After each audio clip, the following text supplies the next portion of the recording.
Government is sponsoring a bill that will give assemblies financial autonomy. We are finalizing a bill that is now going to be taken by the government to Senate and if need be to the National Assembly so that we can make sure that the county assemblies are autonomous. The head of state is set to continue with his 5-day working tour of the region and is expected to commission the construction of the Bungoma County and Aggregation Park, among other projects. Western Kenya leaders have been urged to unite and speak in one voice in a bid to deal with the challenges facing the region. Prime Cabinet Secretary Musalia Mudavadi wants the leaders to join hands, especially when dealing with matters that require their collective input in Parliament and on the national platform. The Prime Cabinet Secretary added that it is time for the Western region to reflect on what it is contained in the Kenya Kwanza manifesto and realize that this is the time to get it right for the region.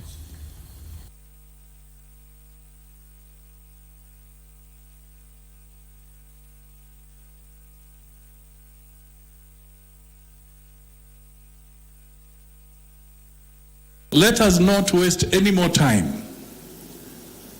Mimi nawasihi, let us close ranks. Wale walikuwa wakitembea mbalimbali, let us close ranks.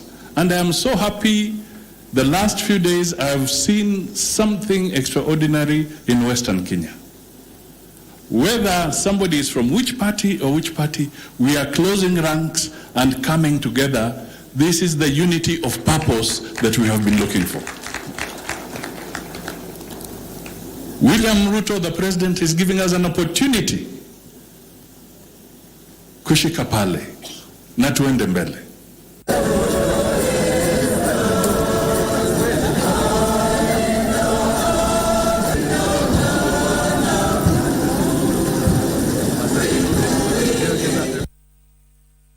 Now to a story that I had mentioned earlier, and that a lobby group led by former Ethics and Anti-Corruption Commission Director, that is PLO Lumumba, and Green Thinking Action Party leader Isaac Kalua, now says the 2010 Constitution is ripe for review after 13 years of existence.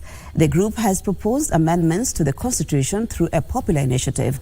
Among the areas they want to be relooked at include the national elections and the structure of the national executive, legislature, and devolution. Let's get the details.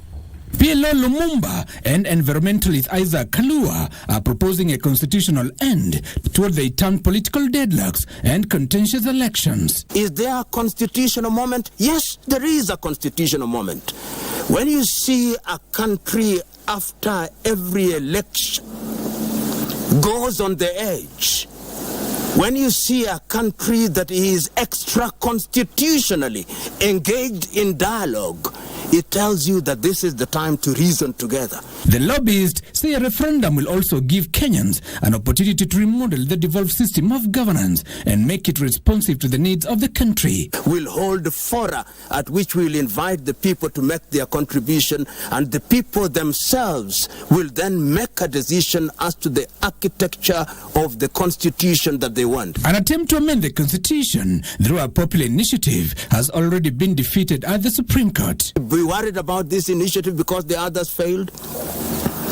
You know, Thomas Edison, who gave us the light bulb, failed 15 times. He succeeded on the 15th attempt. The lobby group, however, says it will soon initiate the collection of 1 million signatures to kickstart the process. And I make my very passionate appeal to His Excellency the President of the Republic of Kenya to be supportive of this process, because it adds value to his leadership and it becomes a legacy that Kenyans will forever remember him. And also to the side of the opposition, where they are driving different issues that must also be led and anchored on the Constitution. Sunday's announcement comes even as the government continues to engage the opposition in a dialogue to iron out their differences, including the cost of living, reconstitution of the IBC, and audit of election results. Now, tourism activities at the Watamu and Malindi parks in Kilifi County have been paralyzed following a boat operator's strike over a new payment system. The operators claim the e-Citizen digital payment system is dogged by delays, especially when transactions are conducted in dollars by foreign tourists. Now, the operators are also decrying high transaction costs. This is Watamu and Malindi marine parks. A keen look at the activities here, one would notice a not-so-ordinary situation compared to the normally lively ambience. On one side are stranded tourists. We've already been waiting here for 2 hours, and really the system seems to be not working for us. That we already had problems with the e-Citizen system, I think, with the entry to the country, with the visa, and now here it's also again an issue with the payment, and as you can see, all the people here are waiting. And the other. Operators from the Watamu Boat Owners and Operators Association at the shores frittering the time away. The operators are on a strike. They are raising concerns over the new regime of payment. Na changamoto kubwa ambayo tuko nayo sisi ni kuhusu hii system mpya iliyoingia ya e-Citizen. Na changamoto kubwa ambazo tulionazo ni kwamba kwanza inadileisha wageni. Unaweza kuchukua takriban kawaida unachukua dakika 2, 3 mpaka 5. Sasa hivi unaweza kuchukua mpaka jisaji zima kwa ajili system mpya ili mgeni kukata tikiti yake au sisi kukatia wageni na ikawa bado haijafanya kazi. Mgeni anakuja hapa, unamwambia mgeni utaondoka saa 3. Mgeni anakuja hapa anakaa, tunamwambia 10 minutes kutayarisha mambo ya ticket. Ticket inachukua karibu 1 hour. Wageni wanalalamika, mbona hatuendi? Tunachukua wageni tunaweka kwa boti. Boti haijaenda na haiendi bila ticket, lakini swala ni kwamba utangoja ticket karibu 1 hour. Katika ile platform ya e-Citizen, changamoto ya kwanza ni kuwa lazima ulipie mzungu kwa dola, ambapo sisi ukituangalia hapa sote tulivyo hivi hakuna mwenye ambaye ana kampuni ama ana akaunti za dola. Sote ni kwa upate pesa. Pesa zetu ni za ule mgeni wa kutembea, si mgeni wa kutolewa kwa kampuni ukapewa. Ukilipa kwa dola ina demand 300 shilling on top ya ile pesa sisi tutaka kulipa. With most downing tools, tourists have been left stranded, and worse, the numbers have reduced owing to the go-slow by operators that is in its second day. Tumelemewa na kufanya kazi kwa sababu mashini zilioko unaweza kumlipia Mkenya kupitia e-Citizen kwa M-Pesa, lakini ikifika mgeni wa nje tatizo limesimamia hapo, ina decline kwa sababu inahitaji dola. Mgomo wetu ni mgomo baridi sana, na hatuna vita na KBC. Sisi tuko tayari kulipa na tunalipa na tunalichangia hili shirika. Pasenti kubwa boti zetu ndio inaitia pesa hapa, tena bila faida yoyote si ambayo tunapata. Tunachopata ni kichache sana. Sasa kama biashara zetu zinaumia namna hii, sisi tutakula nini jamanini? The operators who claim to have already incurred losses over halted services are pleading with the government to reconsider and review the system. Kwa hivyo tunaomba sisi iwe itawezekana nikiwa na mgeni wa nje ambaye amenilipa kwa pesa ya Kenya niweze kumlipia kupitia M-Pesa kwa kupitia hiyo e-Citizen. Na mbona mambo yatakuwa mazuri na shwari. On normal days, the boat operators give boat rides to up to 300 tourists. Thank you, Beatrice Gatonye, for that report. Now, the government will construct a 42-kilometer cut line inside Boni Forest that will act as a borderline between Kenya and the neighboring Somalia. Speaking during a tour of Mokowe, Witu and Faza areas in the county of Lamu, Defense Cabinet Secretary Aden Duale added that security roads will also be constructed inside the forest to assist the multi-agency security operations against the Al-Shabaab. The CS further warned that collaborators of the terror group of dire consequences. Yusuf Farah reports. The Cabinet Secretary visited Lamu County to check on the Kenya Defence Force's activities in the county. While in the county, he visited the county headquarters in Mokowe to engage the county leadership and the locals in conversations geared towards keeping the county safe. It is here that Duale announced plans to construct a 42-kilometer cut line inside Boni that will act as a border between Kenya and Somalia and keep the Al-Shabaab terror group at bay. Mtu yoyote akionekana kwa hiyo barabara, akiingia kwa hiyo msitu, akitoka hiyo msitu kwa hiyo barabara, Huyo si Mkenya, huyo ni adui Al-Shabaab na tutapambana na yeye. An additional 5 security roads will be constructed to aid the multi-agency security operations against the terror group, even as the CS sent a stern warning to collaborators who aid and harbor the insurgents. Hawezi kushirikiana na Al-Shabaab na wahalifu akuja wa watu wetu. We will deal with that person. Hata wavuvi, wala wanaenda kufanya uvuvi, tunajua wakienda uvuvi wanaleta watu. Na huyo analetwa, anateremshwa, anakuja kuwa watu hapa. Jihudi and Hindi residents called for additional forces in the area, saying the insecurity incidents have made their day-to-day activities difficult to execute. Katika sehemu nyingi tunakiona Tana River na kule kwingine tunasikia kuna KDF mataani. Tuongezewe pia wale waweze kupewa training ya zaidi. Mimi mwenyewe mtoto wangu alichinjwa mbele yangu. Magaidi wamekuja walifika tu kwangu wakiniambia sisi ni Al-Shabaab original. Tumekuwa tunanyanyaswa kila wakati. Kitanda yetu imekuwa ni msituni. Saa hii manyumba tuliwacha tukakaa kando nayo. Their leaders appealed for more slots for their youth in the coming KDF recruitment exercise to assist in security operations while banking on their knowledge of their home county. For the last maybe 30 years, huku umekuwa kitukuliwa watu watatu tu kila slot. 3 people.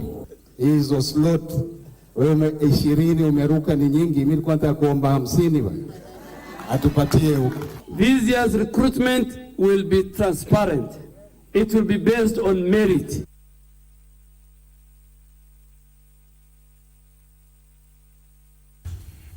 To matters mental health, where men have been urged to seek help when going through depression so as to end the stigma associated with it. This was the message during the Catholic Men Association talent show that saw over 2,000 Catholic men drawn from 12 deaneries come together, unified through song, dance, and purposeful interactions. Melodious tunes rented the air at the St. Francis of Assisi Catholic Church in Limuru as over 2,000 men drawn from 12 deaneries under the umbrella of the Catholic Men Association congregated to showcase their talents.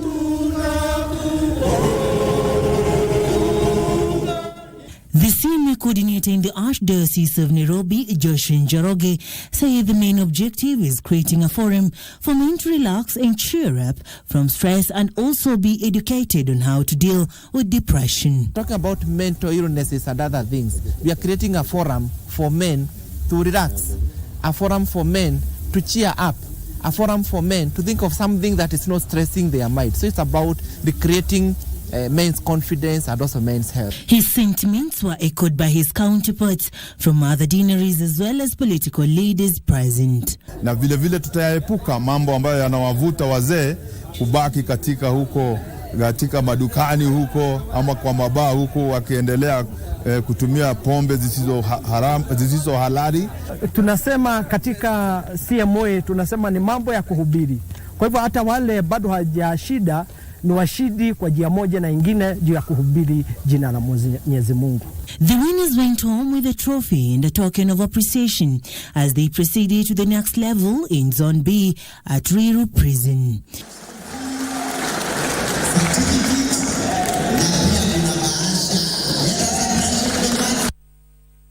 Sarafina Robi reporting there. Let's go to the counties where a private hospital in Nyali constituency has been accused of medical negligence that led to the untimely death of a patient, and residents of Kericho County have been urged to vaccinate their animals to curb the outbreak of rabies in the area. Details in our continuous roundup. Pascaline Nyambeya, daughter of the deceased, says her mother Cecilia John was misdiagnosed by the hospital during her 59-day stay. After the death of the 78-year-old patient, the hospital declined to discharge the body until the medical bill was cleared. Later, civil societies intervened and the body was released. Serikali ichukue hatua ya kuchunguza hii Premier Hospital kwa sababu kama mamangu leo ndio for the first time kujua mama alikuwa na kansa, lakini alikuwa anatreatiwa mambo mengine. Nataka serikali ichukue hatua kuchunguza hiyo hospitali na wale wahusika. Elsewhere, in Machakos, young couples have been encouraged to perform mass weddings in order to cut costs and fulfill their aspirations of tying the knot in church. Bishop Joseph Mutungi of the ACK Machakos Diocese, who presided over a mass wedding ceremony for 7 couples at the All Saints Chamwe Church, encouraged couples who are cohabiting to consider formalizing their unions.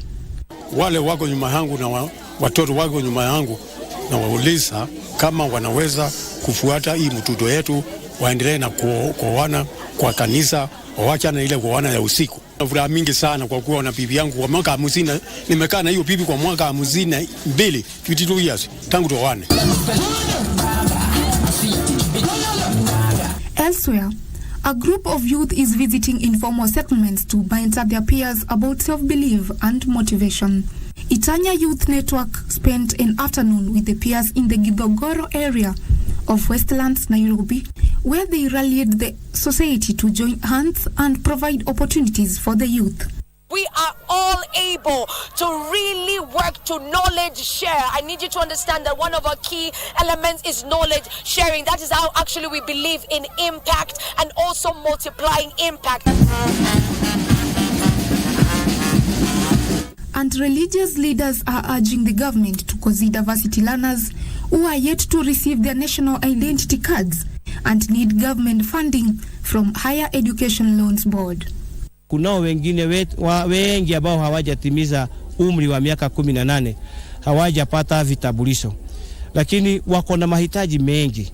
Tunaomba serikali iweze kuingilia kati, isiwapotezee wakati wao wakigojea wafikishe umri, na wale wamefikisha tunaomba wapewe vitambulisho kwa haraka na ili waweze wote kuingia. Finally, Utalii College has launched an ambitious tree planting exercise dubbed Kila Mtu 30, which will see a staff plant 30 trees each. This is a campaign countrywide. We don't need to be pushed. It's for the good of everyone. Whatever you are, you need a tree for whatever reason, either a fruit, a shade, or wood, or timber.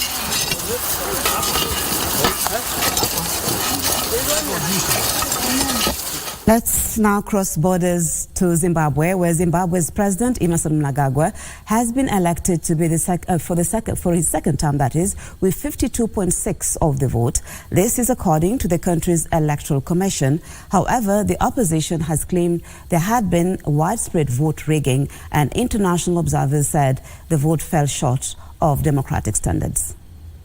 The Zimbabwe Electoral Commission said Emmerson Mnangagwa's main challenger, Citizens Coalition for Change candidate Nelson Chamisa, secured 44% of the vote. Mnangagwa received more than 2.3 million votes, while Chamisa took 1.9 million. Voter turnout in the country of almost 16 million people was 69%, as the electoral body said. The opposition claims the vote was rigged, but the Constitutional Court has upheld the results. Emmerson Mnangagwa, known as the Crocodile, is only Zimbabwe's second president. A 2017 coup against veteran ruler Robert Mugabe put him in charge. Zimbabweans still face high inflation and poverty.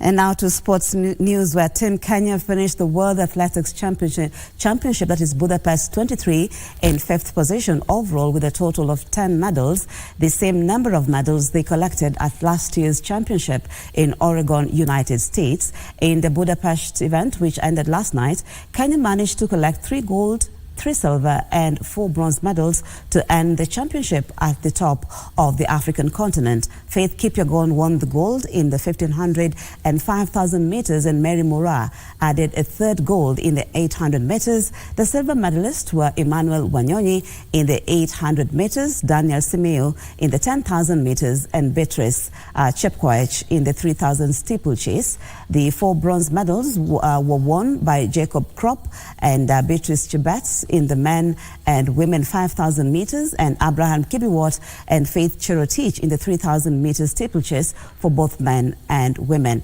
United States were crowned champions of the Budapest 23 with 29 medals, while Canada and Spain finished 2nd and 3rd respectively.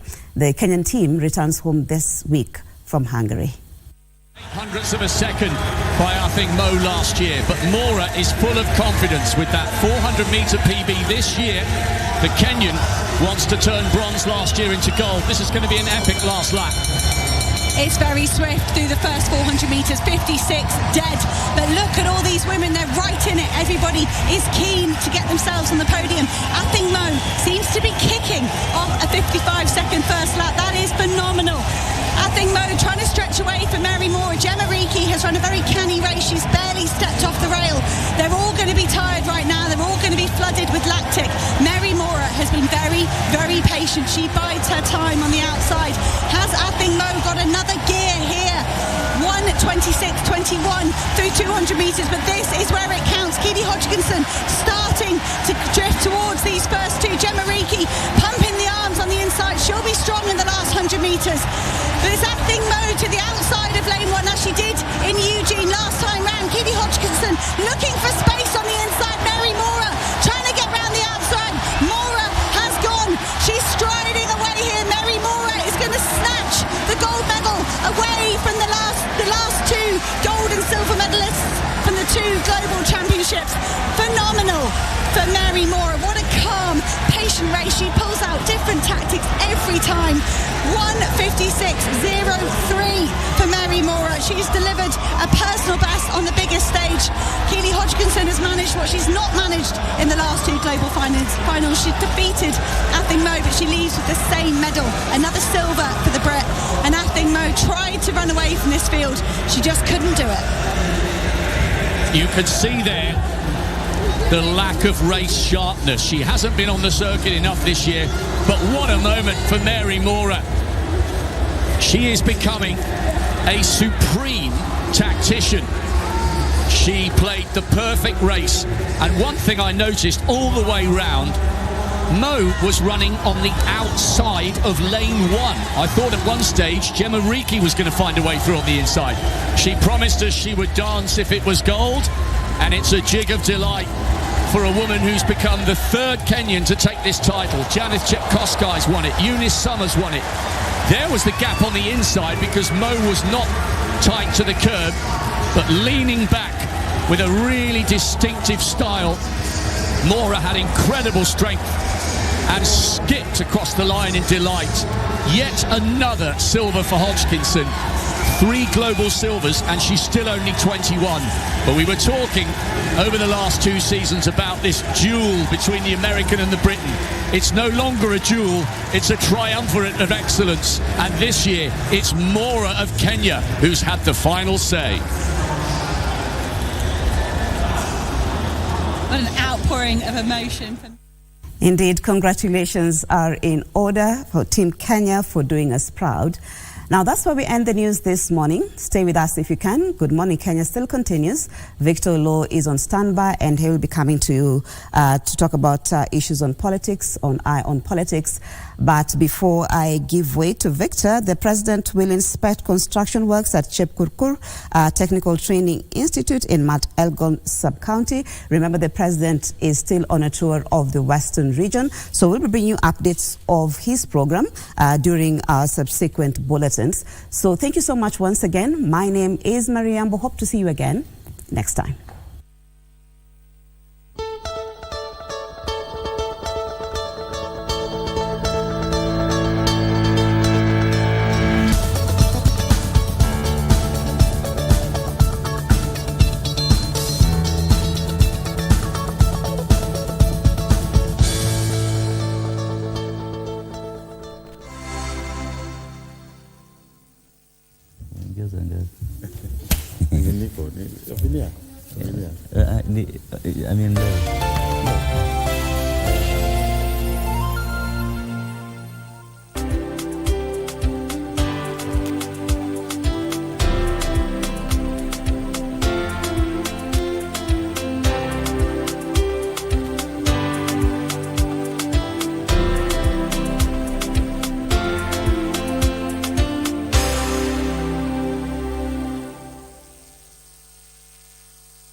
고일인인가 하는 그 여자가 우리 일에 말려드는 게 싫다는 얘기잖아요.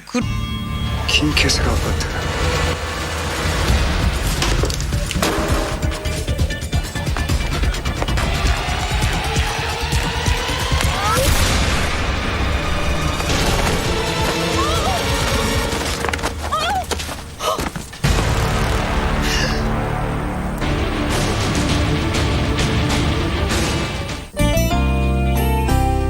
Estaré contigo. Not his forte. Anyway, I'm glad you're not like that. How could you give the Molinas a part of our land? Danielle, lower your voice. Control yourself. We decided to make an agreement. Who is we, Father? Danielle. How could you agree to something like that? Danielle. You know very well what that place means to I me. know. You know Lower how your much voice. that land is Lower worth. your You know. voice. Who is the stupid one who agreed to it? Danielle. Who did it? That's enough. I did, Danielle. Look, we are not going to leave until Danielle Otero tells us in person that we have to go. No quiero enterarme que me hace. You should be here taking care of you or something. Okay, should. Yeah, when mom's not around, she's always here to take care of me. Wakati umefika kwa Abel kuja kwa mamake na hakuna atakayenizuia. Kwa hivyo haya yanayofanya Kate wewe yaona ni sawa. Sema ni sawa baby. Bingo, umeniguza mimi kama leso vile. Unitumia unavyotaka, ukishoka wanianika watu wanione.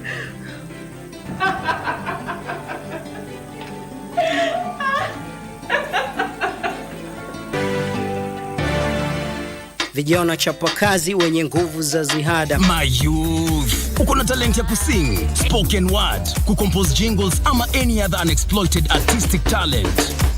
Gava through Ministry of Information, Communication and the Digital Economy na KBC sasa wamekama up na project ya kupromote usanii called Studio Mashinani.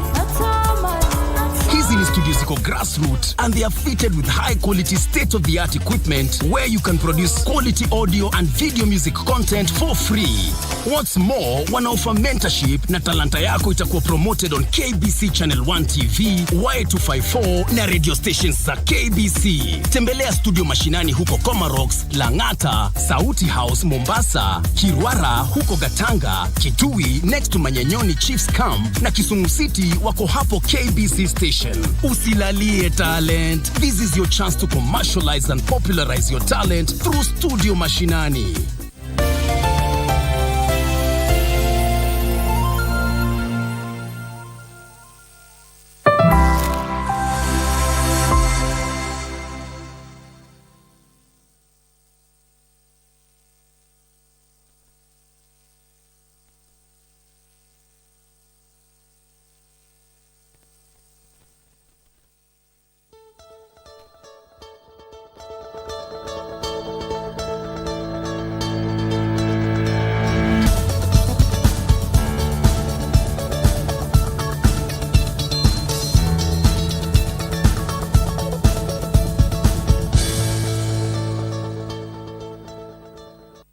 Karibu sana to the program. My name is Victor Los. Thank you for staying with us. Now it's time for us to get to the next segment. That is Eye on Politics. Today being the 28th day of August.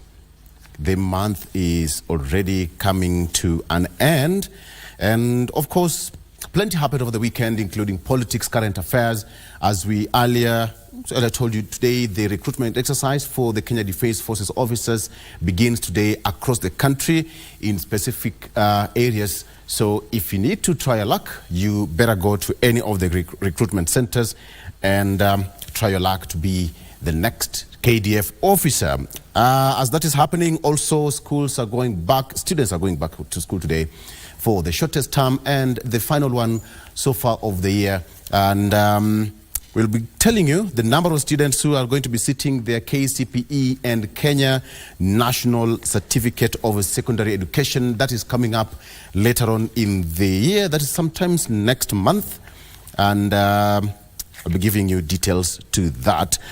We'll also be taking a look at what's happening in politics. That is what we consume here. And I have Saoke, who is already in studio with me. Saoke, good morning. Good morning, Victor. How is your morning? So far, so good. I thought you were going for recruitment. Yes. Or your weight doesn't allow you. Immediately after this. Your weight doesn't allow you. They say that, first of all, you, as a man, you must have some particular weight. I hope they'll accept my height too. You just hope. That tells a lot. That tells a lot. Okay, I'm still expecting Alex Manyasi, who is a political analyst, as well as Honorable Kabinga, who is going to be, George Kithi, who is going to be joining me shortly after this. Okay, before we head there, let me take you through the front page of how our traffic looks like, rather. Let me start with the Nairobi traffic situation. In the CBD, it's 10 minutes past 7 a.m. So if you're still in the house, let me give you a quick look at how Nairobi looks like. So far, a majority of areas is already dotted red. That is coming towards the city center, the outskirts of Nairobi, Githurai, coming to Embakasi, down to Njiru, all those sides, the Nairobi West and Langata, all those areas are still okay. But as you approach the CBD, one thing that is now one road which is quite busy right now is Thika Road. Thika Road is always a mess. That starts around Outer Ring Road there. As you come towards KCA University, this must be an accident. When you see this particular spot from GSU headquarters coming to Kenya Utadi College there must be something. We are yet to find out what's exactly happening here. But after that, it's moving until you come up to the Mudaiga Square there, then joining Kiambu Road. From there, it's moving up to Globe Roundabout, and then you join the CBD. So far, so good. How about those people living or coming from the western side of Nairobi? That is Mountain View, coming to Westlands, joining ABC Place, down to ABC Place, Villa Rosa Kempinski. That's around Museum Hill. So far, so good. If you want to come to the CBD, you have a smooth drive or ride into the Nairobi Central Business District. Now, that is happening, but the CBD is already bumper to bumper. Particular routes and avenues and roads in the CBD is already a mess, meaning Kenyans are up and early. Mombasa Road, so far, so good. Coming outbound, also, so far, iko sawa. Southern Bypass, of course, iko fiti. So if you want to come to the CBD via Langata Road, also looking okay. Ngong Road, so far so good. Down to the Nairobi Hospital, only a bit of some traffic as you approach Daystar University there, or City Mortuary, and then down to Valley Road, and ultimately into the CBD in a car sawa. So if you're coming to the CBD, those are your roads. You can have an alternative one. Mombasa, good morning. Nyali Road, that is all the way from Malindi, coming from Tuapa, joining the Pirates Beach. Shanzu, past there, coming all the way to Nyali Center until you get to Kongoya Market. So far, a bit Kongoya Market today is iko sawa. So kama you are going to use this particular road, watu Mombasa, good morning. Hebu tuamke na tuende tukajenge nchi. Past the bridge, so far so good. Remember last week, the county government, Kura and Kera, the Ministry of Roads in Mombasa also gave some directive on how this particular bridge is going to be moving forward, because they gave orders and directions on heavy commercial vehicles, that are the lorries, etc., to be using this particular bridge at a particular time just to help manage the traffic situation in that area. So that is how it looks like. So far, so good. How about those people coming, all right, at the Likoni Ferry Channel, already a mess. People coming from the other side of the ferry channel, Likoni, and coming into the CBD, this side of the island, Pia, already ishashikana. So watu Mombasa, if you feel like you're so much in a hurry, not so much a hurry, you can go to Mamangina waterfront, take a breeze, and once everything is done, then you go to work. All right, all the way from Makupa, joining the CBD, so far so good. And finally, Eldoret Town, last week you had high delegation there. It was the DevCon, that is Devolution Conference, was happening in Gishu, after Rupa Mall, joining the CBD in Akafiti, Watu Eldoret. Thank you so much for being good hosts. There were no incidents or accidents reported in that particular area during that function. Asanteni sana for hosting the members of the Devolution Conference. So that's how Eldoret is looking like. So if you want to go about Watu Eldoret, asanteni sana. Okay. We'll be taking a look at what we have on the front page, but that's coming later on. How about we start with what's happening back home on the front page of the Standard newspaper.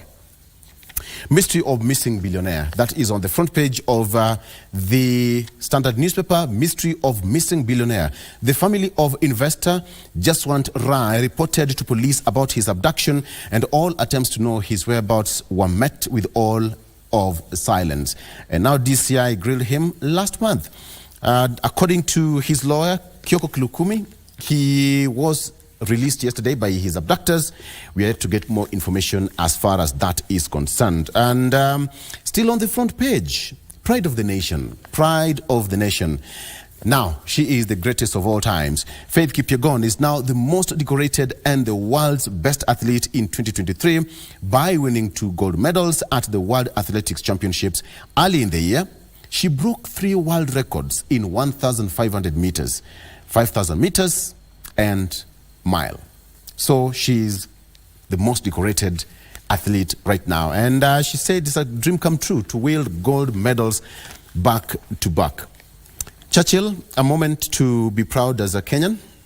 Yeah. With all this happening miles away from home.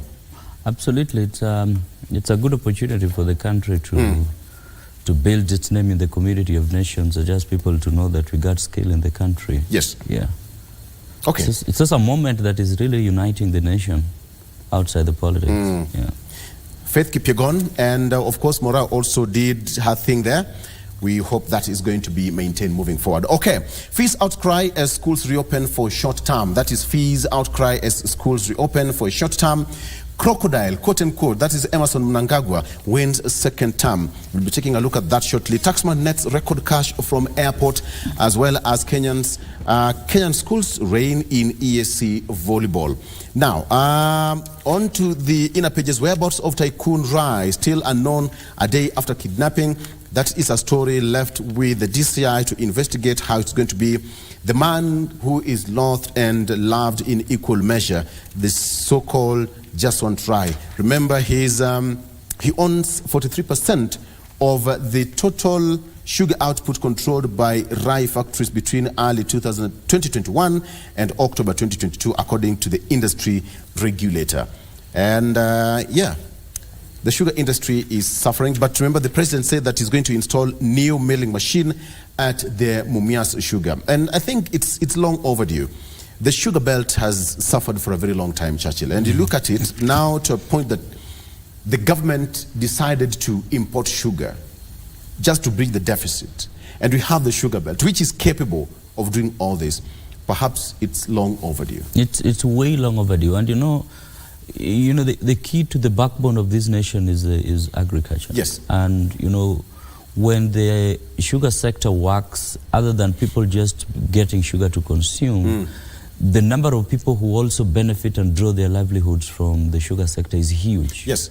And I think that when we look at it from the perspective of not just the amount of sugar that we consume, but also from the livelihood perspective, it is every reason for us to see that the revival of the sugar sector is an agency that is undertaken with utmost faith in the best interest of the farmers and in this country. Which one works, privatization or fully funded by the government? I think that it's about, government works for the best good of everyone. And the private sector comes in to build on competition and to beef up what government is not able to.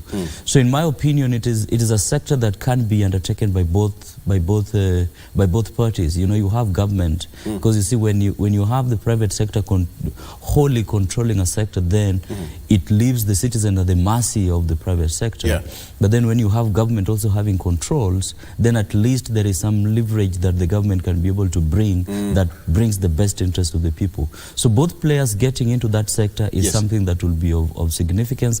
But I think that it is important to handle this issue from a perspective of looking at where are the cartels, and what is the role of the cartels in the sugar sector in this country. Because I think that for a long time, the people who have made the sugar industry not to survive in this country is actually the cartels. How sweet is this deal that the sugar industry can never flourish?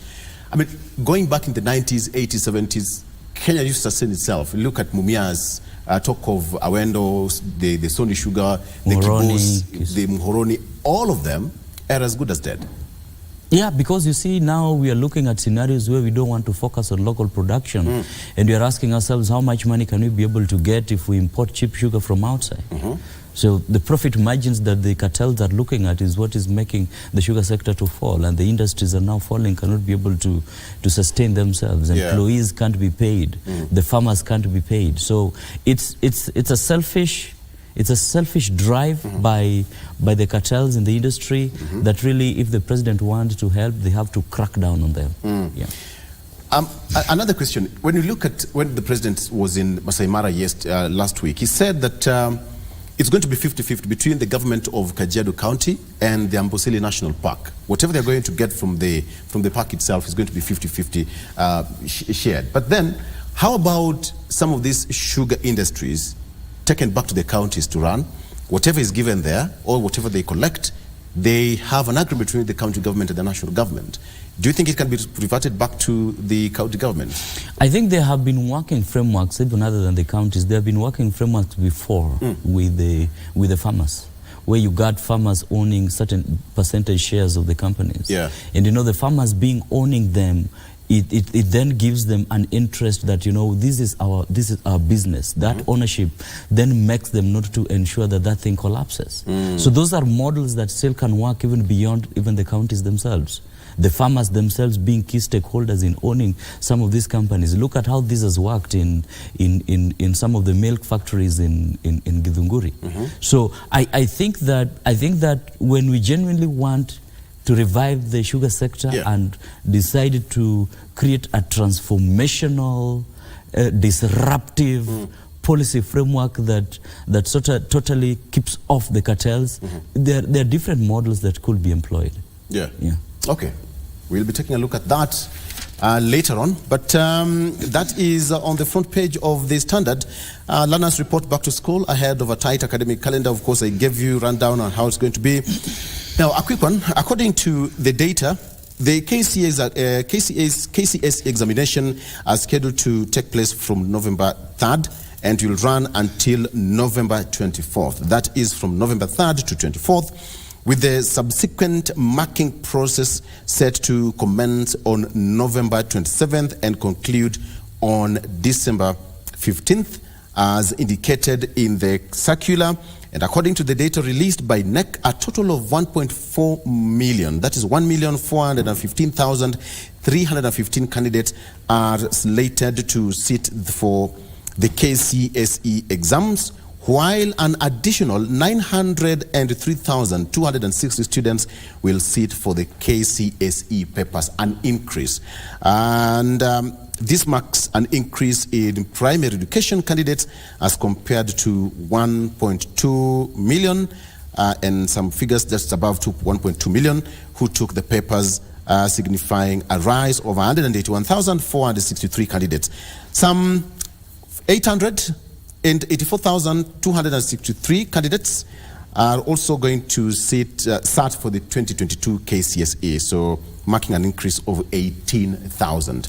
What does that really show to the education sector? An increase, 18,000, and the figures are increasingly high.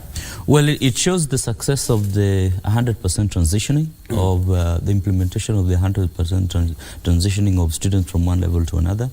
And I think that it's also a sign that the higher levels, as the student transition, there is need for proper preparation, especially even as we do the rollout of the CBC curriculums, and also even as we do the rollout of the HEF, that is the higher education, the new funding models. There is need for policymakers to be ready, because that as the numbers increase, the possibilities of preparedness is very important. Otherwise, some of these institutions may be found not ready, and then making that whole thing the key objective of the 100% transition not to be effective. All right. Okay, something that we'll also be taking a look at later on. Supremacy battles create divisions in Kenya Kwanza. At the heart of the conflict is the elevation of Cleophas Malala, a close ally of the deputy president, but not all leaders are impressed by Malala's place in the political matrix. So the Malala factor in loyal leadership matrix and unity, we'll be taking a look at that. Remember, Prime Cabinet Secretary Musalia Mudavadi also said yesterday that there is no feud between him and Speaker of the National Assembly, that is Moses Masika Wetangula. So, Alex Manyasi, already in studio. Welcome to the program. We were taking a look at the traffic. Are you a culprit of the victim of the car traffic in Nairobi? Interesting. There's not much traffic. All right. On Wayaki. I'll get to you. I beg your pardon. Sorry for that. Okay. That's as far as that is concerned. We'll take a look at that shortly. On the front page of the Daily Nation, the cruel face of corruption. The cruel face of corruption. CS Kindiki vows to crack down on Nyayo House graft cartels. The cruel face of corruption. CS Kindiki vows to crack down on Nyayo House graft cartels. That's what's on the front page. Easing the pain. Kenya is hoping least high capacity passport printing machines will help to clear a backlog of 58,000 applications arising from breakdown of machines. Number of cases there, and Kindiki said that it's a quote-unquote crime scene. That is according to CS Kindiki. Kenyans are angry lot, and they have a good reason to be, owing to the pain they go through to access services guaranteed by the Constitution. The process of obtaining essential documents, passports, identity cards, certificates of good conduct, marriage and birth certificates has become an ordeal for citizens. That is on the front page of the Daily Nation. Still, Majestic Mura bags gold. Mura and Faith Kipyegon made Kenya proud. Teachers pay to delay as talks stall. That happened last week. And finally, we have options should talks fail. According to Raila Odinga, we have options should talks fail. Azimio la Umoja, One Kenya leaders have said that they will not be able, or rather will not be held to ransom by a section of Kenya Kwanza leaders opposed to the ongoing bipartisan talks, accusing the hardliners of trying to derail the process. We'll be taking a look at the papers shortly in details, as well as what we have on the front page of the Star and what we have on the BBC and France 24. Stay with us. We'll be right back after this.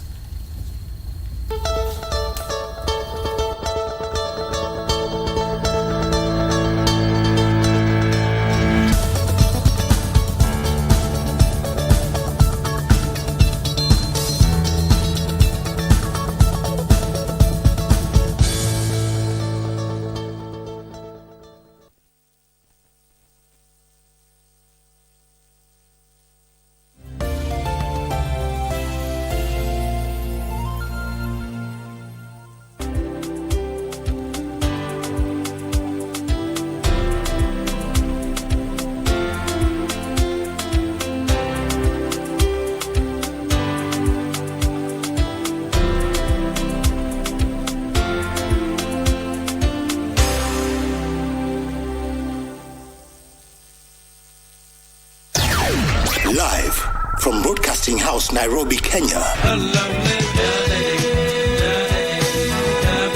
This is KBC English Service. Welcome to Beat Time Show, the very best of the 80s and 90s. Me, John Korani, JK. Timeless music hits across the decades. This is the place to be after you've had a tough day. Here we celebrate love and life.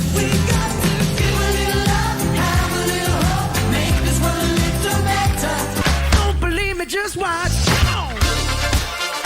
The sound of KBC English Service. I'm the host Caroline Wangishi, Carol Gatata Moshero. My name is Geoffrey Mongai. News, information and entertainment.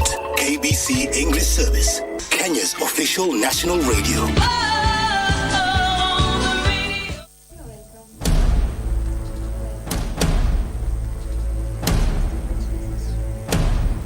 Mimi ni Shamsa mke wa Zito.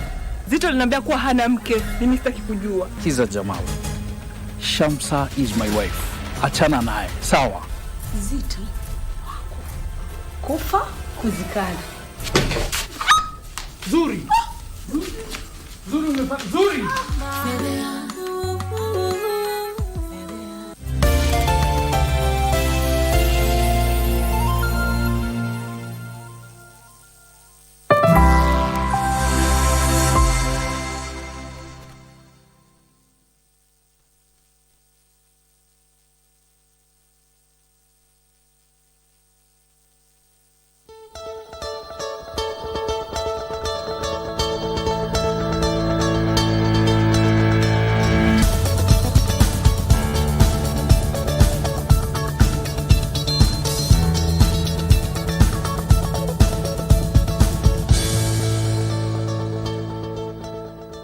And welcome back. Thank you so much for staying with us. Now welcoming Alex Munyasi, political analyst and governance expert, as well as Wakili George Kithi. Gentlemen, karibuni sana. Thank you. We're just taking a look at what we have on the front page of our local dailies. Let me start with the Standard. That's for Pride of the Nation. We have got Faith Kipyegon there. And of course, Morale also did Kenya proud in the world athletics, bagging gold. You can imagine what happened last week when CS Ababu Namamba was summoned to answer questions why Kenyans doing great things out there, but he's never around to receive them or even to flag them or see them off. I'm just quite curious on how things are going to be this time around. Let me start with you, Alex. Wow. I think Kenyans have tried their best to do very well in sports. We've seen other people even change citizenship to especially the Arab world. And so sports now pays. We have a lot of Kenyans that have a lot of talent. And we need to tap into that. And beyond tapping into that, we also need to encourage them, to show them that we care. We do that in several ways, doing simple things, making sure that we make them comfortable, making sure that when they travel, we facilitate their travel, making sure that, for example, when they come back, we receive them properly and ensure that that recognition is given. Those are the small things that we can do to make sure that they stay home. They just like in the other world of brain drain, where our expats leave the country, it's the same concept. What is it that you are offering for them to stay around and not move to other countries and offer and fly their flags? So we should, as a country, be concerned when we are not treating our sportsmen and women properly. And we have seen the evidence of them doing very well. And even I want to give the Omanyala case, for example. They say that there's issues of fatigue and others. So are we even advising our sportsmen and women properly, for example, for them to keep winning? So those are things that the country should actually take up and spearhead. All right. I hope that's going to happen. Kithi, as we speak, you're happy to be a Kenyan at this point. Ladies making us proud. Well, in the context, yes. But I think it's a question of getting used to a situation that you lose out on what the golden goose would lay. We have, I think, a stream of production of athletes, and we've cut out a name. Probably we even have sports tourism in that context, where other athletes would come to Kenya to discover what it is in terms of infrastructure and environment that will produce many good athletes. I think it's a question of having a forest with the trees and continue to cut the trees without replenishing it and activating the facets that will produce the wood continuously. Yes. One day we will have people preferring to go into education because probably that's where the emphasis is. People preferring to look at other aspects because the options that are there are grinding to a halt. Like you said, I know we have had a discussion earlier to plant sugarcane in Western is no longer a guarantee of proceeds from the sugar that comes out of it. So I think we should discover that the talents we have are not just our own. There are options. One of it is the drain where they're taken by other countries. And the other one is completely abandoning and look at other things. People get employed in the military, people get employed in the police force, and people also go to books and look to other things to do because sports no longer pay. So yes, it is very good and we should continue with our national pride but encourage them. If you are the, ultimately the one in leadership administratively, say the cabinet secretary, the principal secretary, and other players, you have a big responsibility right from the talent searching when people are still underage until the time that they mature for production. So I think, yes, it's something that we should take care of.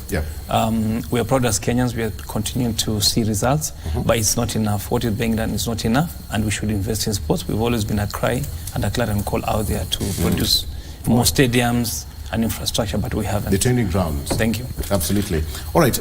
On the front page of the Standard here, for the benefit of George and Alex, Mystery of Missing Billionaire, the family of investor Jaswant Rai reported to police about his abduction, and all attempts to know his whereabouts were met with a wall of silence. DCI grilled him last month. That is on the front page of the Standard newspaper. And according to, quote here, according to the Rai, the DCA has no justification for placing a red alert against me. I am not a criminal. I verily believe that participating in the insolvency proceedings is not a criminal offense. That is just one try. Sometimes that's according to him. On July 19th, 2023, is when he also moved to court to stop his arrest on July 19th, 2023. That's a few days ago. And now on the number of 10, the number of unknown factories associated with the businessman and his family. So, and as late as last evening, according to his lawyer, Kiroko Lukumi, he said that he was released and he was to give more details. Okay, I'll get into that story. That's going to be forming part of a discussion after this. But quickly, on the front page of the Star newspaper, Ruto gets ground for Raila Plum office. Ruto sets ground for Raila's Plum office. Proposed law allocates opposition chief office of 5% of political parties' funds. Proposed law allocates opposition chief's office 5% of political parties' funds. That's on the front page of the Star newspaper. And according to the deal, the president believes that a strong watchdog will enhance oversight of the executive. Let me start with you, Saoke. Where there is smoke, there is fire, and it's something that's been in the lips of many politicians for a very long time, ever since after election. And now the president talked about it yesterday. Yes, the official office of the opposition leader. Well, I think that's a discussion that has been there for a long time in terms of trying to create what I would call a safe landing for the person who becomes second in the election. You also saw similar attempts in the previous administration of the BBR, and I think that we sort of are still in a scenario where we really do not appreciate or really appreciate the kind of law that we have or that we passed in 2010, because the leader of opposition, I'm yet to really see what his role will be, because we have a constitution that recognizes leader of majority, leader of minority, and things like that. So it will be interesting to know what will be the role of this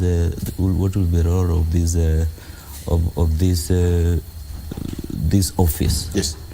But then that is on the one side. The other side is that there are also realities about stabilizing the nation and the need to create positions for certain key political parties or key political personalities to quench political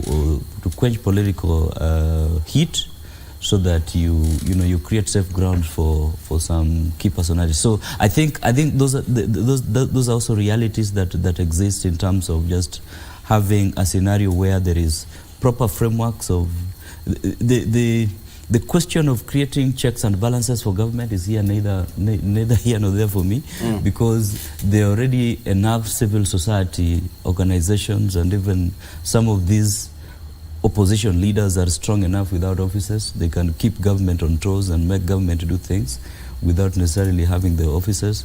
So maybe the part of creating positions for people makes more sense for me than creating a framework for holding government accountable. I think that part of holding government accountable doesn't make sense from where I sit.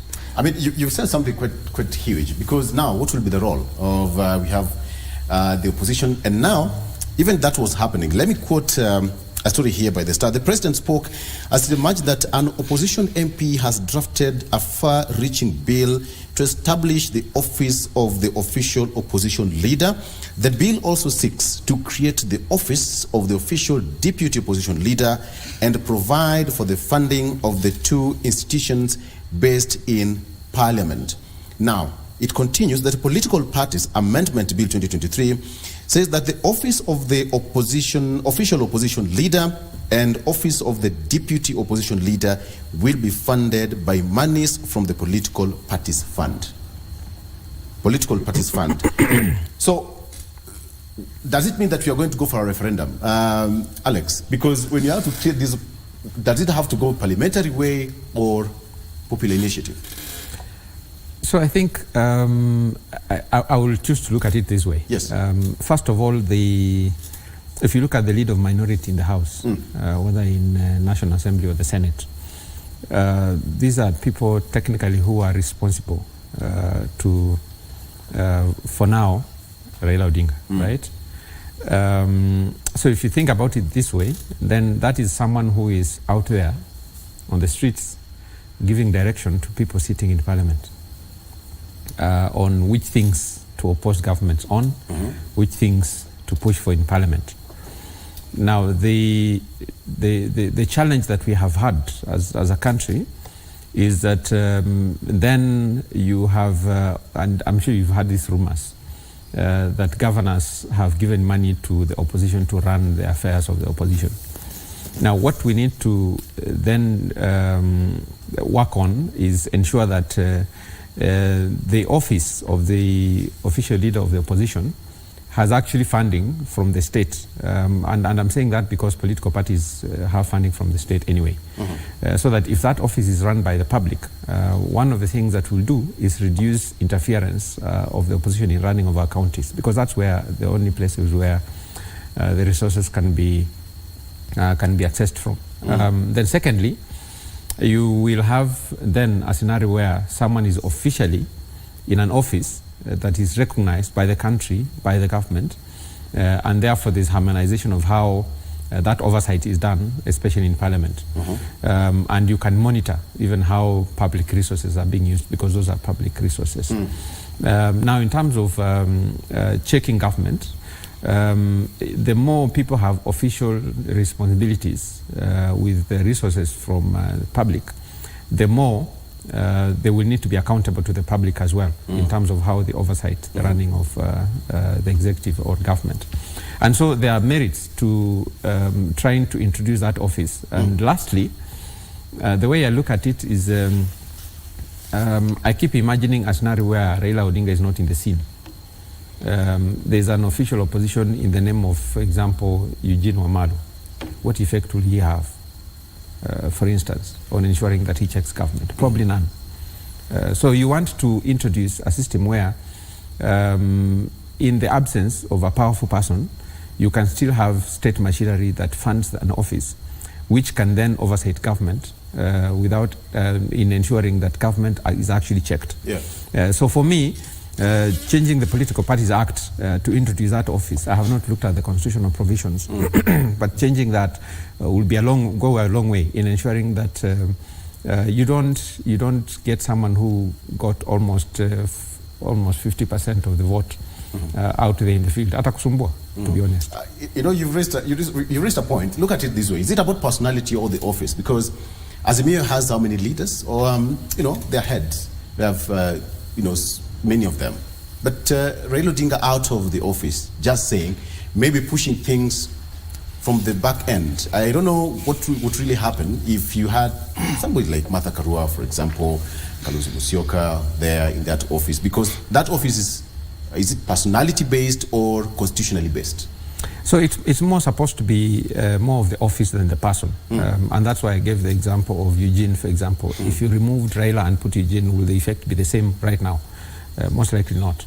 And so you want to create a system where the office is strong enough and funded, so that then it doesn't matter whoever it is outside of Raila, it can still make sense. And that's the only way that oversight can happen. If you don't do that, then it will be very difficult to still get the same vibrance. Because see, those offices will need staff. They will need to do a bit of basic research. And how do they do that if they have no funding? And right now, probably I would imagine that most of the sources of information for Raila Odinga will be either in the police service, I wouldn't be surprised, people within the offices of government. That's where he gets his information from. But you need a system where, even without having to tap on information that is running through government, you can still do research and get information that can check government on. Wakili, merits and demerits of having the office. It's not there. It's not even in the constitution. But imagine it's created and you have the official opposition office funded by the political parties fund, or even the government, as the case may be. So what would really be the effect of Azimio in the long run? Well, truth is, we make laws at times to address a situation, even if that situation is not permanent. And there's what you call the mischief rule in legislation, where you look at the problem and how to address the problem, and what then will be the result. So it's a question of the need versus the benefits, and it could be contextual. What is important here is, do we have a problem? And if we do, how do we solve it? The problem we have now is one where we have an unsettled opposition that has grievances. Of course, that grievance, for political traction, you get a cocktail of it with existential socio-economic problems of the people. But as an opposition, they have their voice of grievance that intrinsically it's a question of how they are positioned in society, in the political society, and the political situation. Now, looking at how we've legislated and we've made our constitution, and that's a question probably reacting to the question you asked as to whether it's personality based or office based. Yes, some of the things in the constitution actually was reference to the actions that Moi had done, and his politics at the time. So when we say, and fast forward to what led to 2007, 2008 constitutional moment at that time. When we say you are going to be sworn the president will be sworn between this hour to this hour, it is a reference to an incident that we don't want to repeat it, that produced a certain result against our own existential as a society. When we say you are going to cap ministerial positions to this number, but even in that number, you must have this and this and this minister. When we say that you as a president must have a running mate from inception, and the running mate cannot be removed unless he commits the following offenses, is because President Moi had 1 year in this country. Without a president, then on the roadside, he appoints Professor Saitoti as his deputy, and so on and so forth. So we are reactionary in legislation, but it is working, isn't it? So even this is reactionary, because we are saying, how do we address an opposition that is relentless in cajoling the society's peace, testing it over time and time, the elasticity of the well-being of society, yet at the same time, the part of us. Because when you're in leadership, for instance, you are for either those that supported you and that didn't support you. So in the circumstances, therefore, I do think that something needs to be done, although ultimately it doesn't address the issue permanently. Because I'm also trying to look at a situation where in the next or in the coming years they say this office of the opposition is not serving its mandate, so we need to scrap it off. No, I think it's served for now. Didn't we have IPPG? Didn't we have laws that addressed issues and put up structures that probably eventually became what we are. Yes. For instance, we anchored the commissions, all those commissions that we had, Krugler and all those commissions in law first, before they had the traction. Even now, we are trying to anchor a situation where we have an office that addresses the issues we have. But the BBI, the intention of the BBI was very good until the politicians brought in their own issues. Because it intended to look at exactly who we are as Kenyans. The first fissure we have, the first division we have as Kenyans is ethnicity. And every society, whether we like it or not, must have the ethnic divisions. Even back home, the father will prefer a certain son than the other son. Even in the Bible, there are some that were blessed more than the others, and others killed others because the others were more liked by others. And that's how society is. There's nothing new under the sun. Yes. So as we speak, democracy is a folly on its own, because it prescribes that after a cycle of 5 years, you must divide yourself on whatever division so that you are biased towards voting for someone. So you can vote for someone because you are classmates at the university. You can vote for someone because he's your neighbor. You can vote for someone because from ethnic background. You can vote for someone because he paid school fees for your son. There's no reason that is prescribed in law that can force you to your choice, to your bias. Now, after 5 years of that bias, and obviously, like I said, our first fissure and division is ethnicity. For some reason, that's how we've been packaged. So we have either ethnic groups, ethnic community, or a group of ethnic communities coming together to form an alliance towards getting the seat. Then eventually, after 5 years, we're being told that after the voting, you have to heal and come together. So you divide, then come together. That way, then you have a group that is taken out from government and governance and its say.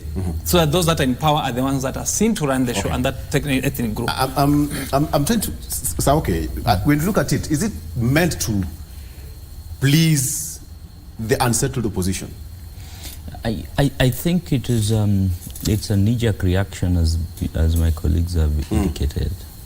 I wish that there was a much more sustainable solution of trying to appreciate the multi-ethnicity kind of scenario that we have in this country and create a framework that will make that will appease all these heterogeneous society, so that each and every person in any government feels that they're part of government. Because you are going to, today is Raila Odinga, who is in the opposition, and you're going to create this position for him, and because he commands very many ethnic groups, he can appease them.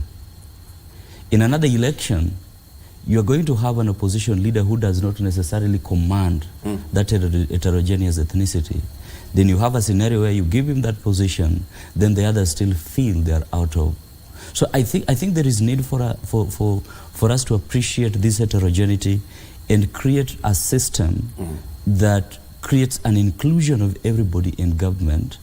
And it's an appreciation. It might look, because you see, democracy all over the world is defined by those who are governed. There's no absolute mechanism of having democracy. You define your democracy the way it fits you, the way the people feel that they are best governed.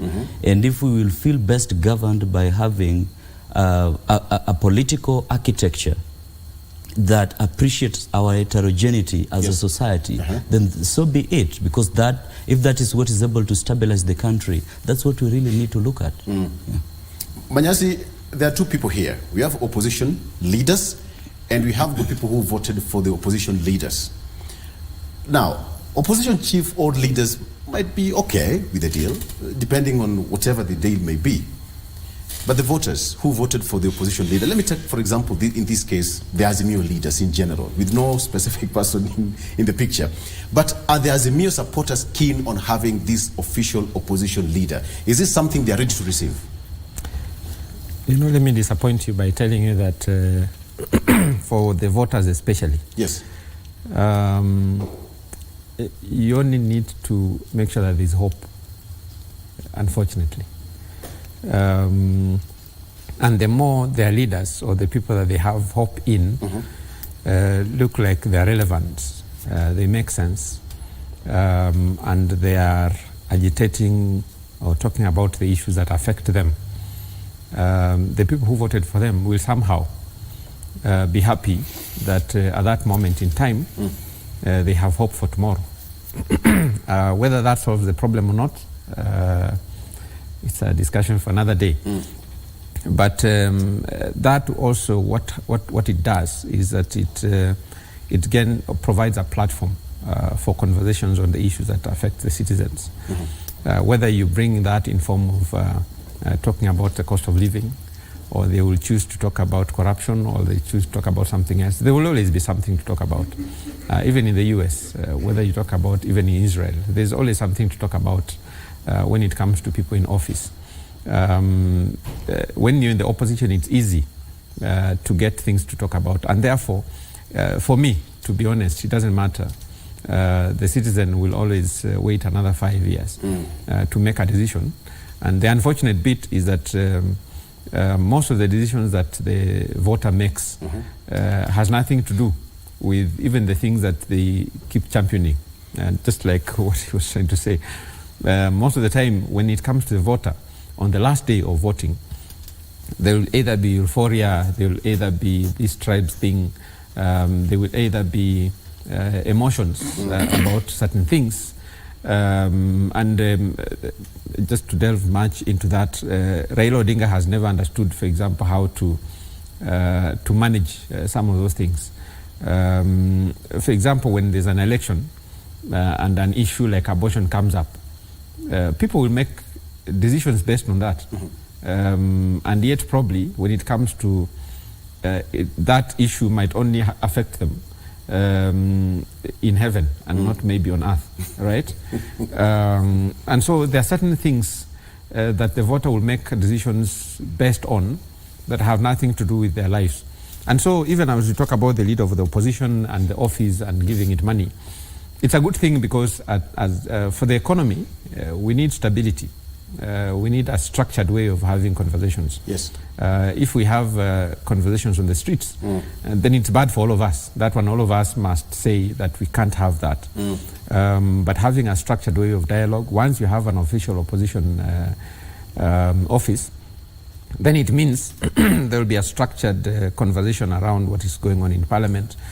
My assumption is that there will be shadow this, shadow that, and therefore this is what we are saying government should do in terms of checking government. Although, if you think about it critically, yes. When we designed the 2010 Constitution, the designers introduced the fourth arm, which I call the fourth arm of government, which is constitutional commissions and offices. Those offices were supposed to oversight the government. The negative side of it is that the design of it is to a large extent, cannot act like the opposition. And therefore, they have the mandate and limits. Yes. Yeah. And so those limits somehow overshadow their capacity and the ability to actually check government and be the safeguards for the citizen. Okay. Kithi, before I take a break, a quick one. There's this statement the president said yesterday. If they want the office of the leader, if they want the office of leader of the opposition, I'm ready, so that the government of Kenya funds that, so that they can issue statements from morning to evening. Two words, if they want. Yes. If they want, that is one. Two, so that they can keep, issuing statements from morning to evening. I don't know, what's the tone? What's the tone of that statement? Well, I think this is my take on that. Even as we watch the discussions and listen, I think the deal is already done as to where we're heading to. And I think the deal and the agreed deal is to have an office that's funded. And so it shall be called the office of the leader of opposition. Now, the detail as to how we get there shall include the political decibels as we hear them. Both sides must be seen to have won. You can't say they went for maandamano, because that's the opposite of what he said. They went for maandamano. I think we agreed with them, and therefore, and they asked for this, and we're giving them. That is one way of dealing with it. it could be the best, because then there isn't jingoism and chest stamping and all. But knowing the Kenyan politics, and those words were not meant for Raila Odinga and Azimio, they were meant for consumption of the public. They all address the public, who is the basic tool of trade in politics. So for us, we need to see in those words the content being the macho side of the Kenya Kwanza, especially the president leading it, for purposes of birthing that office. That you wanted this, we're throwing it at you as crumbs, and you can grab it if you so wish. The other side will be, we pushed wapende wasipende, we will have this office. We pushed them and we have the office now, which we didn't have. And it's because of maandamano. That's why today we have this. I'm told they need to take a break, but I'll come back and circle back with you. Is it a trap to Azimio? Because if they want to issue a statement from morning to evening, if that statement was meant for public consumption, then there is something, it's some kind of a capsule. There's a word to it. I want us to interrogate that when you come back after this break. So stay with us, much more after this.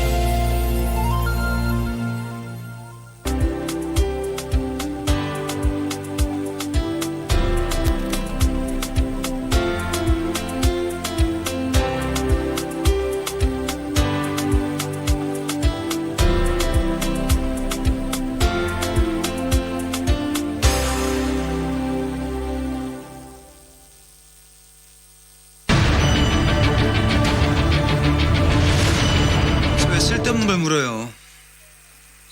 고일인인가 하는 그 여자가 우리 일에 말려드는 게 싫다는 얘기잖아요. 긴 캐스가 같아.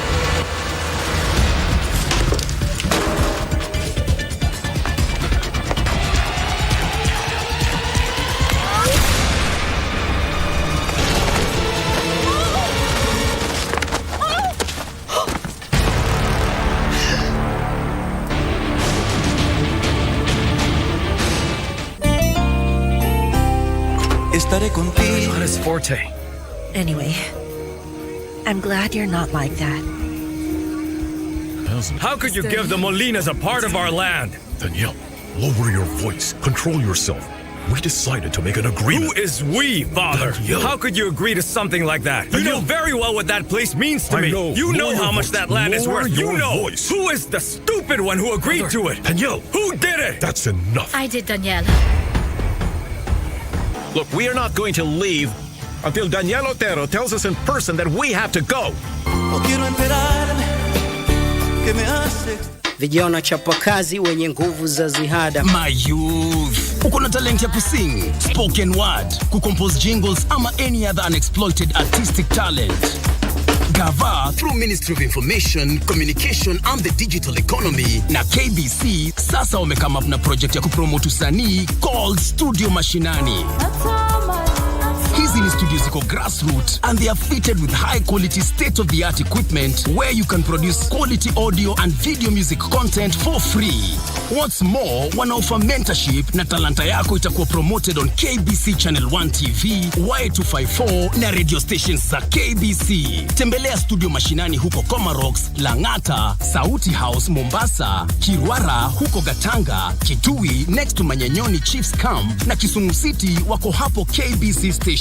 Usilalie talent. This is your chance to commercialize and popularize your talent through Studio Mashinani.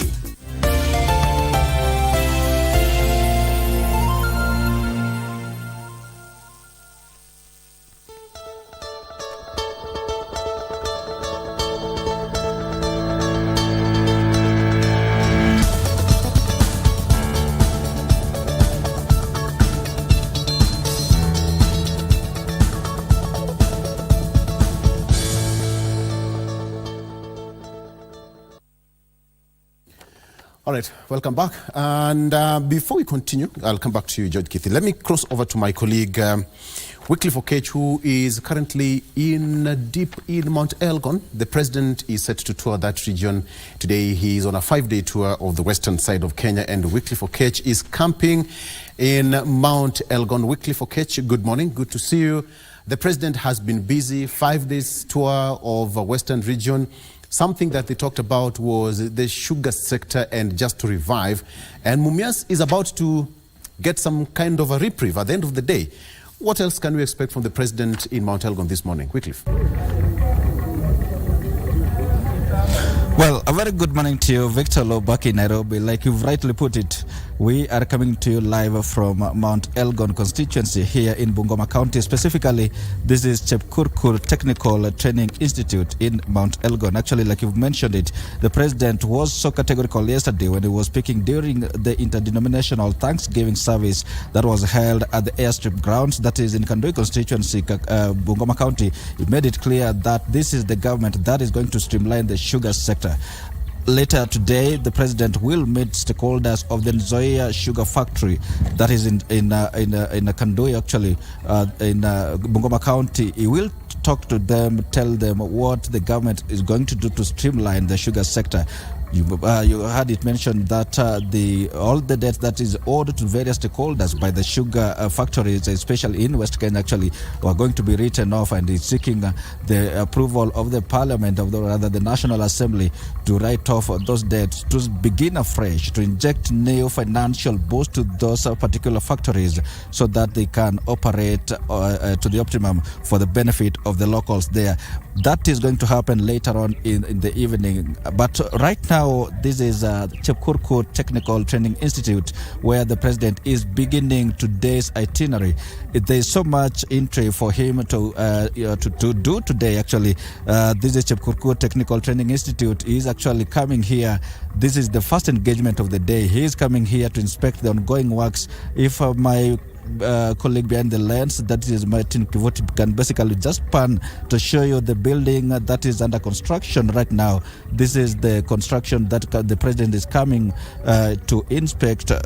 This is the proposed construction to completion of the twin workshop classrooms and offices at this particular institute. This is a branch of the Kisiwa Technical Training Institute, with the main headquarters being in Bungoma town. Of course, now this is just a branch of that Kisiwa Technical Training Institute itself. It's called Chepkurkur, and it is been constructed here to benefit the locals here at Mount Elgon constituency. Like I've mentioned, the president is going to have a long day, actually, from Chepkurkur here. He is going to Kapsakwon Township. Of course, there is going to be a small meeting there, just at some sort of Thanksgiving for last year's victory during the general elections. From there, the president will go to Nabingenge Technical Training Institute, that is in Naitiri, that is located in Tongana constituency, again to inspect the ongoing works there. From there, the president will launch the construction of Bungoma County Aggregation and Industrial Park, that is located in Sangalo, that will be in Kandoi constituency. And you remember the other day the president launched the construction of the industrial and aggregation park in Nyamira. So this is going to be the second one. And remember, these aggregation parks are going to be constructed in each and every county throughout the country.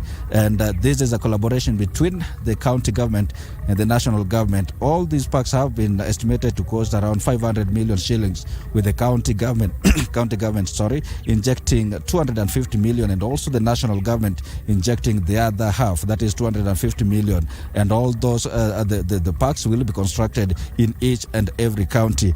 After launching the construction of the Bungoma Aggregation Park, the president will actually meet various stakeholders at the Nzoia Sugar Company, just to pick to them what exactly does which plans does the government have to streamline the sugar sector. We will keep tabs on every remark he makes, what projects he launches, which one does he expect throughout the day. And of course, like we mentioned it, we have been keeping tabs right from when we began in Nyamira. We went with him in Busia, that was on Friday. Saturday we were with him still in Bungoma and also in Kakamega. And today, being Monday, we are still with him here. And of course, remember, the president is now operating from the Kakamega State Lodge. All that means to make work easier. The 5 days that he will be in the Bunlembe Nation, that is to make his work easier as he inspects and launches various development projects. And like I've mentioned, we'll be keeping tabs on every remark he makes here and update our viewers promptly and from the location. But for now, Victor, let me hand it back to you in studio. All right, Wycliffe Okech there from Mount Elgon. The president is expected there this particular morning. He has got a busy schedule in his 5-day tour of the Western region. That particular point, launching projects and actually also overseeing what is happening in that side of the country. We'll be taking a look at that story later on in our subsequent bulletins, so stick around for that. Okay, so I promised to come back to you, Judge Keith, just to finalize your statement before we get to something else. So, from where you left, who is going to benefit? Once this bill is passed, Azimio has an office, or office of the opposition leader is there. So who is going to benefit? To whose advantage?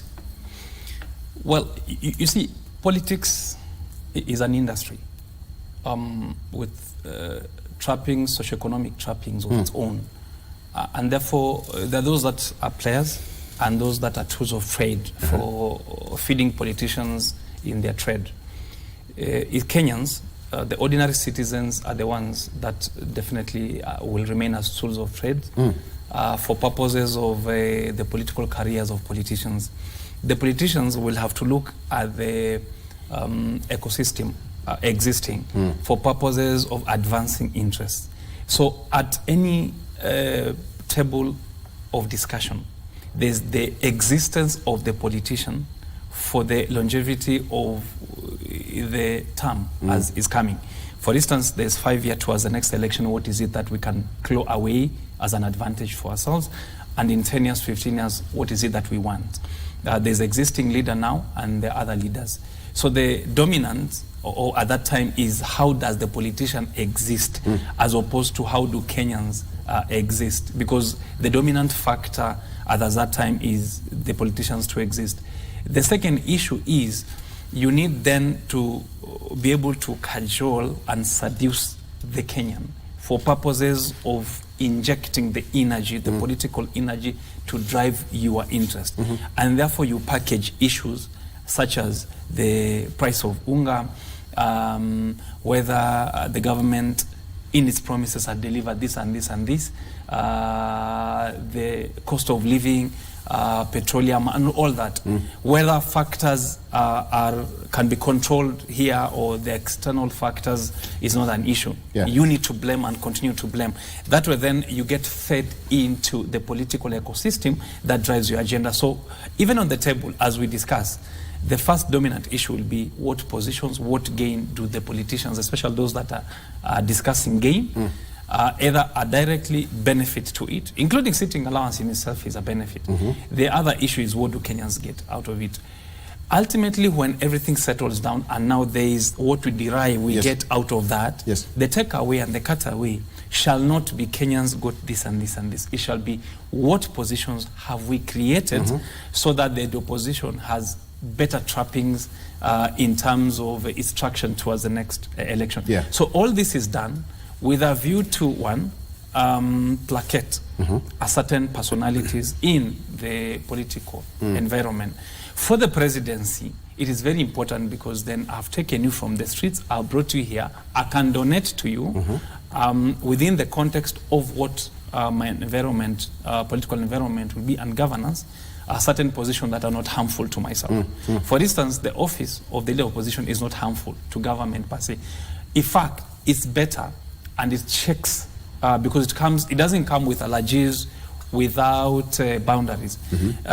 You get the office, you get a budget. So definitely the office of the Auditor General, the EACC, DCI will have access to your activities. So you get regulated in the context.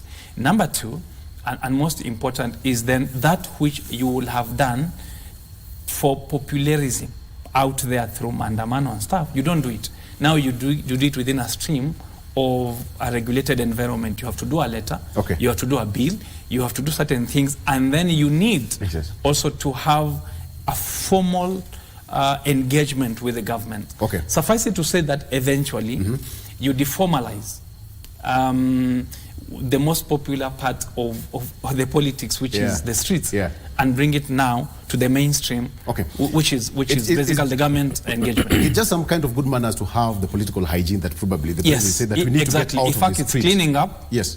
Towards political hygiene. Okay. Probably that's what we Chachi, look at it this way. Raila Odinga is not the official opposition leader. I'm just imagining that, according to my Alex, is that he doesn't see any leader being in that office. But come that day, and we are here, God willing, and say that the official opposition leader of this particular office is probably Kalonzo Musyoka. I'm just imagining, could it be the reason why he's been placed to be part of the team of the bipartisan talk, so that he's privy to every detail of what's happening? What if Raila Odinga is nowhere in the picture? So his work is just to push from the backdrops. Those are possibilities that maybe could,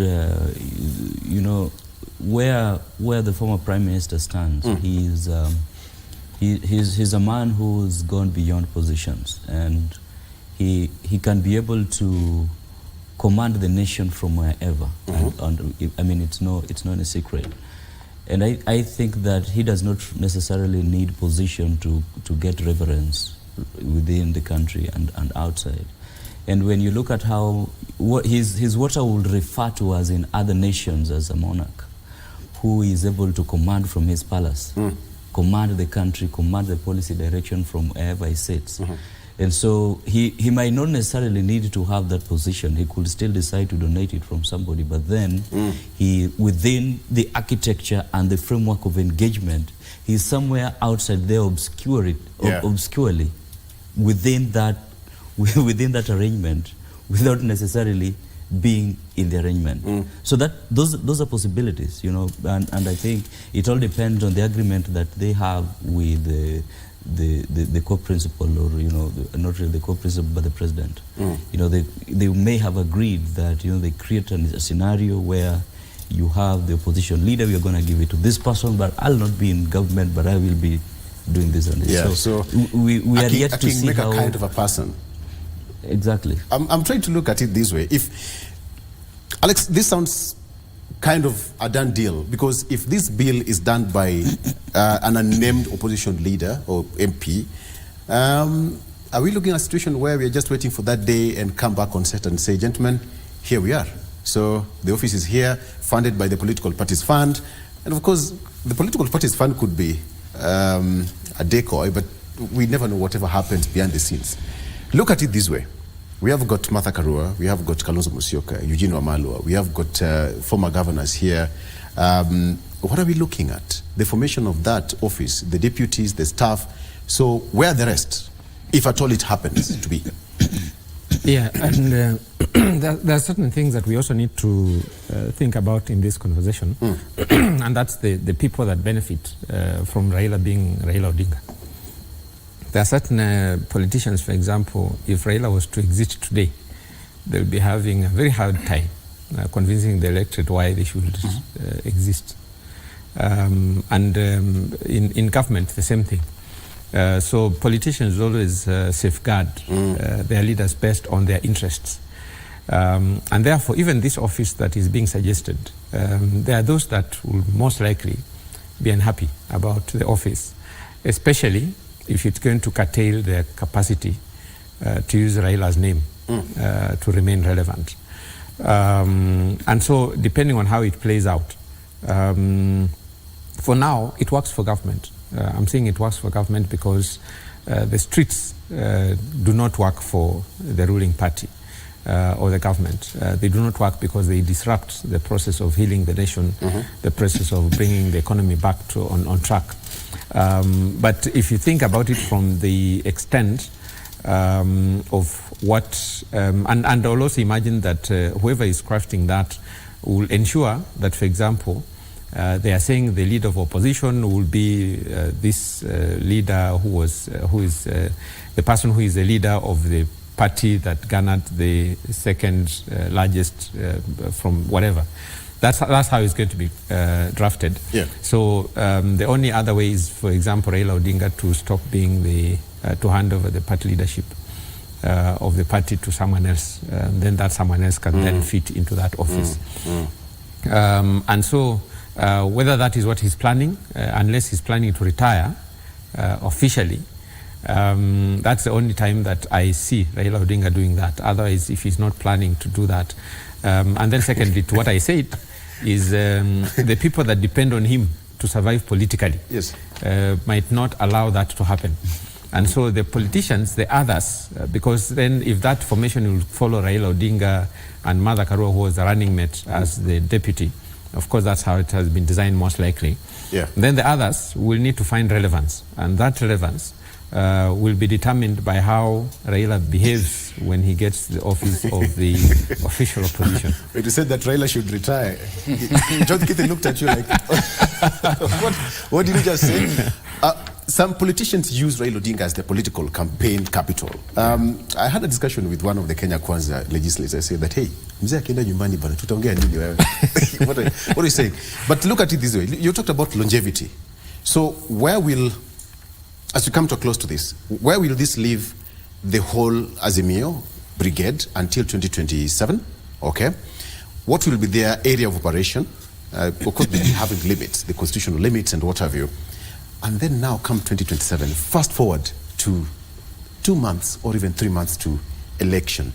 How will it look like, Azimio? With this office in place, funded by the government also, did that, because the government, I also suppose that the government will also oppose the opposition. So fast forward to 5 months to election, 2027.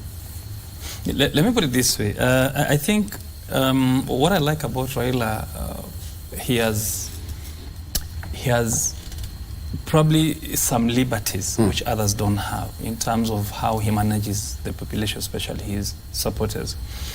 One important thing, and I'll tell you this from experience, I have run for political office myself. You are not your own at a point.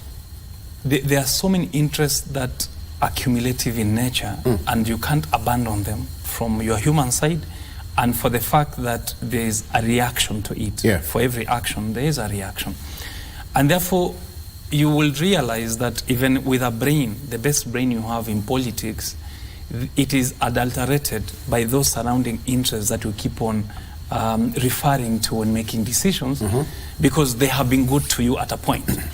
And therefore, the question here will be, does Raila Odinga have unfinished business?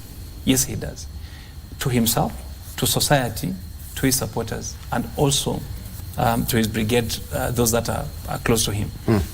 The second issue will be, can Raila Odinga disengage and then engage again towards the election? Yes, he can. He has done it before with Uhuru Kenyatta. He disengaged completely, had his time, because many things were being taken care of by government. He was almost, in fact, by de facto, he was in government. Yeah. Of course, by law, he wasn't, because the deputy was the current president. But he enjoyed that moment. When he engaged back to politics, we all thought he had lost it and he was, but he had a good traction with and relationship with the population again, and it happened how it happened. The argument as to if he was out, he would have probably had more influence than if he had not associated himself with the government. Yeah. It's probably a debate will not settle, because we can't know. The point remains that Raila Odinga, as it is, can still get into the office, disengage from the politics that he had already formatted in the beginning of the term for the last few months, and then come back and engage for purposes of the next election. Now, what happens then to the other leadership? They have to watch Raila Odinga and his decisions. Probably continue to cajole him to remain in politics, because, look, if he's not there, there'll be emergency of other politicians, and also the death of some political careers.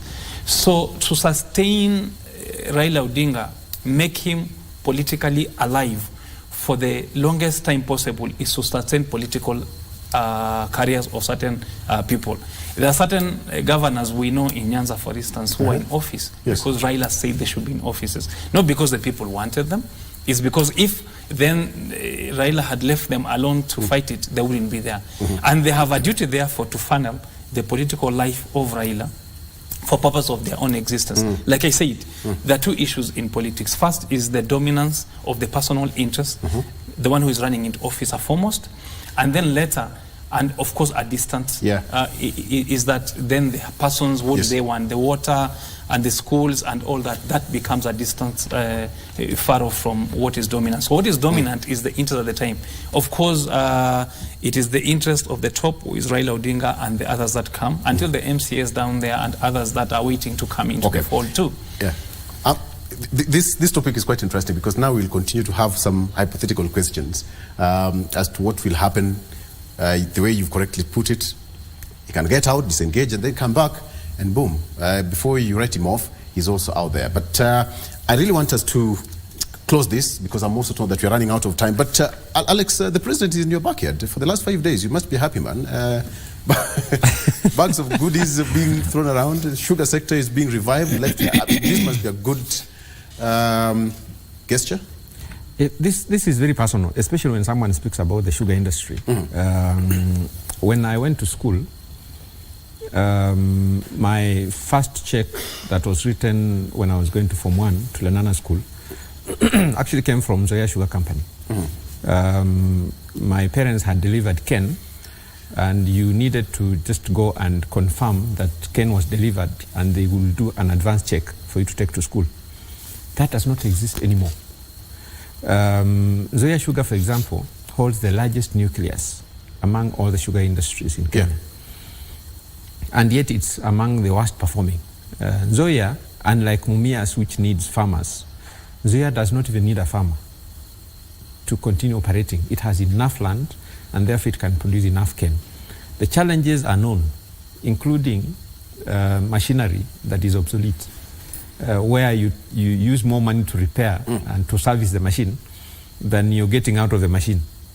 So you see, some of these things, now that the president is talking about them, it can quickly revive the economy of Western Kenya, especially if we can talk about the machines that are modern, that are more efficient, and also decentralize the issues of getting Zoya, for example, just to give that example, where you can nearest to the farmer, so that the farmer is not incurring a lot of cost, and probably, if possible, pre-processing, so that when the cane gets into the factory, it's not the entire thing that gets into the factory. I also asked Churchill a question. What if it's a 50-50? County government and the national government, now that the counties hosting the factories? For example, the Nzoia that I have given as an example, if Nzoia is almost 100%, that land was donated by the people of Bungoma.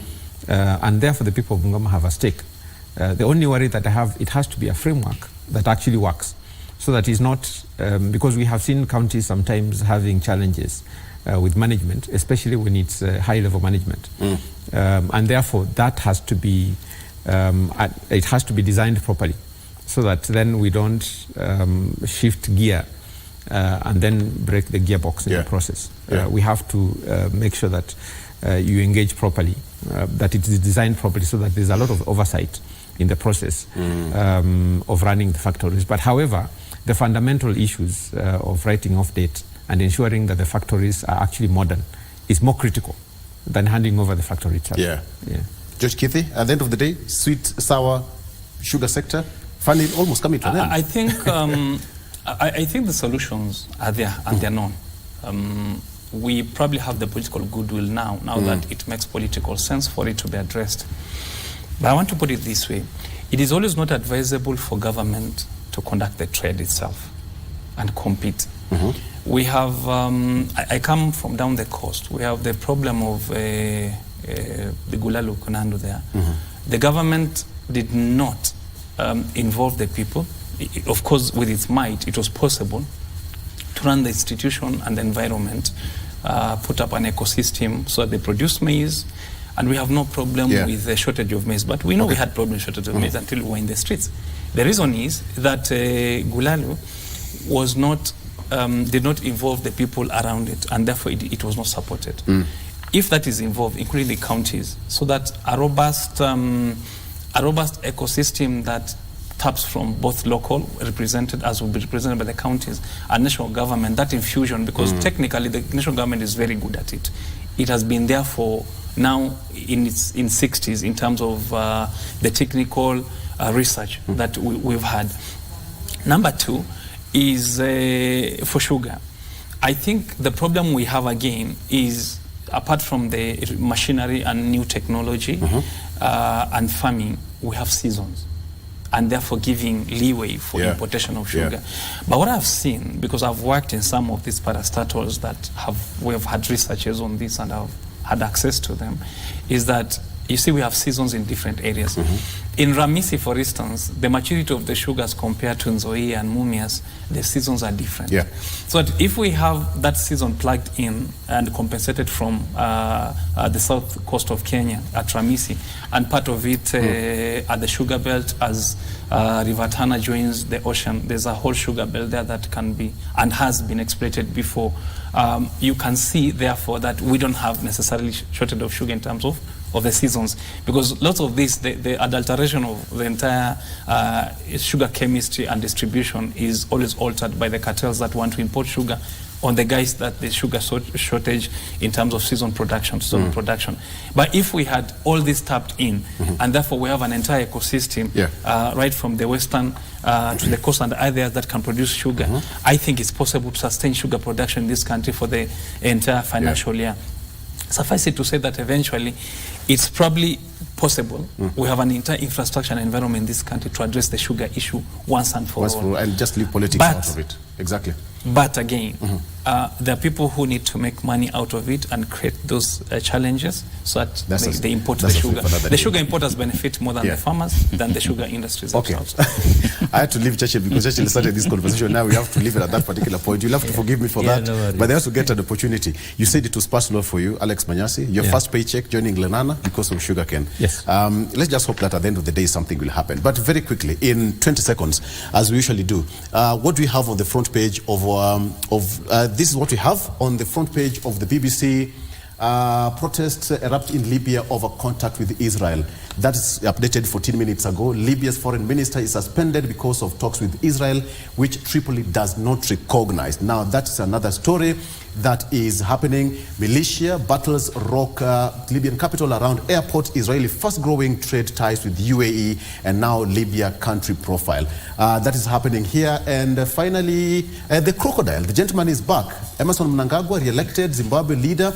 He had a quick one, 52, almost 52 point something percent. According to, he first exactly at 100 rocketed.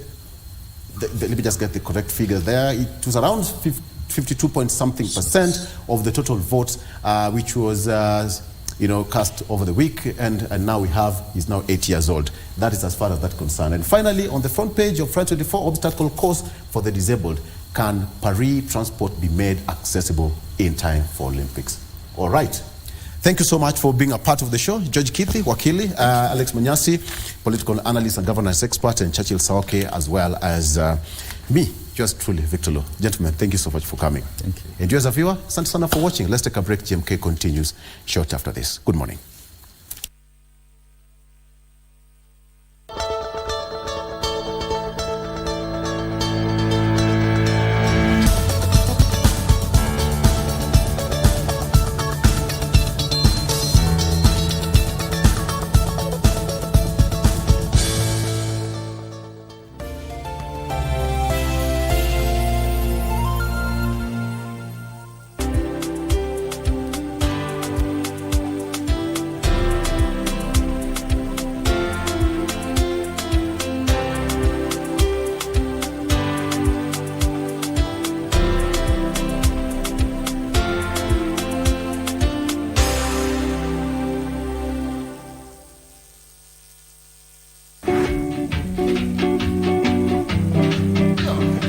Tulipikiana na wewe Kitole, nimeuza plot.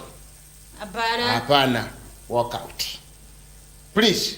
Hiyo unjanja umetoa wapi na wewe ni wa class 2? Enga, mimi class 2, mimi ningetoa wapi hiyo nini? Unasema uongo.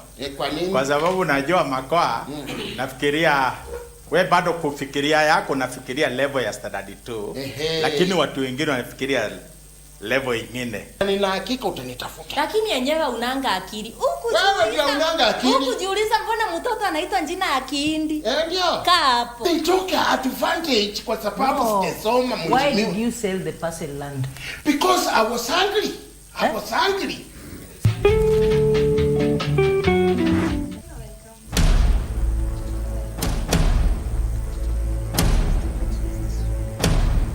Mimi ni Shamsa, mke wa Zito. Zito linambia kuwa hana mke, mimi sitaki kujua. Kiza Jamal. Shamsa is my wife. Achana naye. Sawa. Zito. Kufa kuzikana. Zuri. Zuri umefanya. Zuri.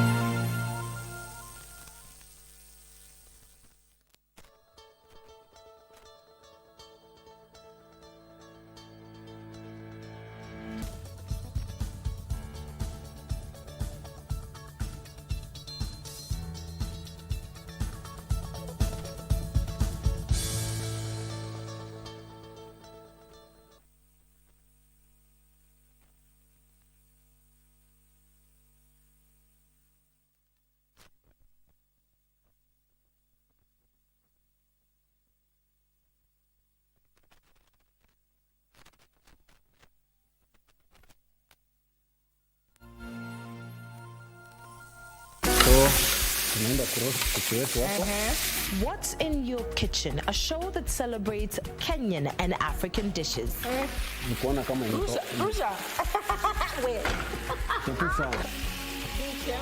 Yes, because I've seen some fire jump there. That is called flambe. Flambe. So tukiona moto tujue ni flambe. Crushed methi seeds. Kila siku soma kitu mpya. Mchele yetu iko sawa. Hii iko sawa. Tumalize. Sasa ni kwenda tukule na pima. Hii ni chakula mzuri sana. Nzito kabisa. Salivate this delicious meal on your screen while taking notes for the recipe. Don't miss What's in Your Kitchen on KBC. Estaré contigo. Not his forte. Anyway, I'm glad you're not like that. How could you give the Molinas a part of our land? Danielle, lower your voice. Control yourself. We decided to make an agreement. Who is we, Father? Danielle. How could you agree to something like that? You know very well what that place means to me. You know how much that land is worth. You know. Voice. Who is the stupid one who agreed to it? Danielle. Who did it? That's enough. I did, Danielle. Look, we are not going to leave until Daniel Otero tells us in person that we have to go. Baby, when we first met, I never felt something so strong. You were like my lover and my best friend.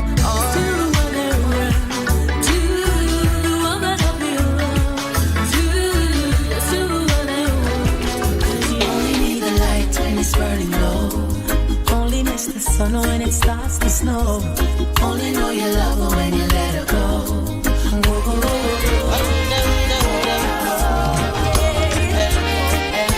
I'm never gonna tell you a lie. No, I'll never make you cry. No, ooh la la la. I love the way you smile.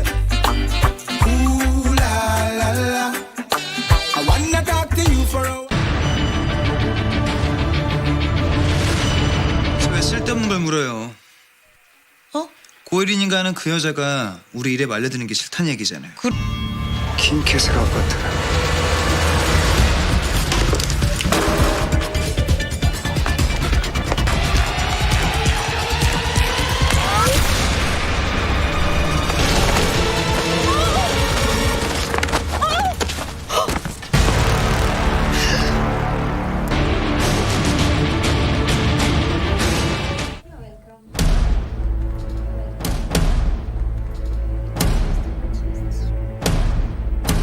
Shamsa, mke wa Zito.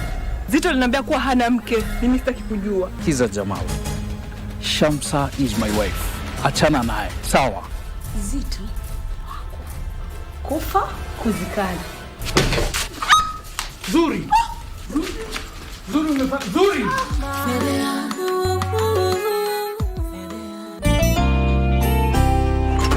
contigo. It's not his forte. Anyway, I'm glad you're not like that.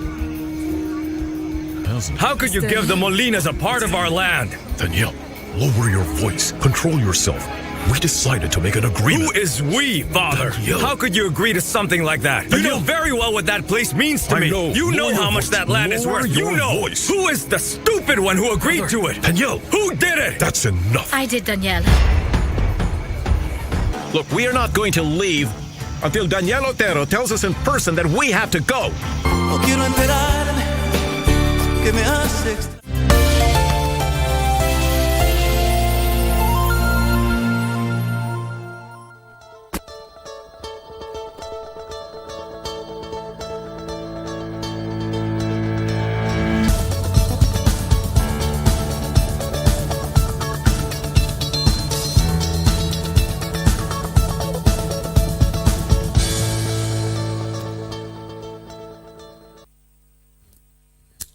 Yes, welcome back. We proceed with this morning show. This is Good Morning Kenya.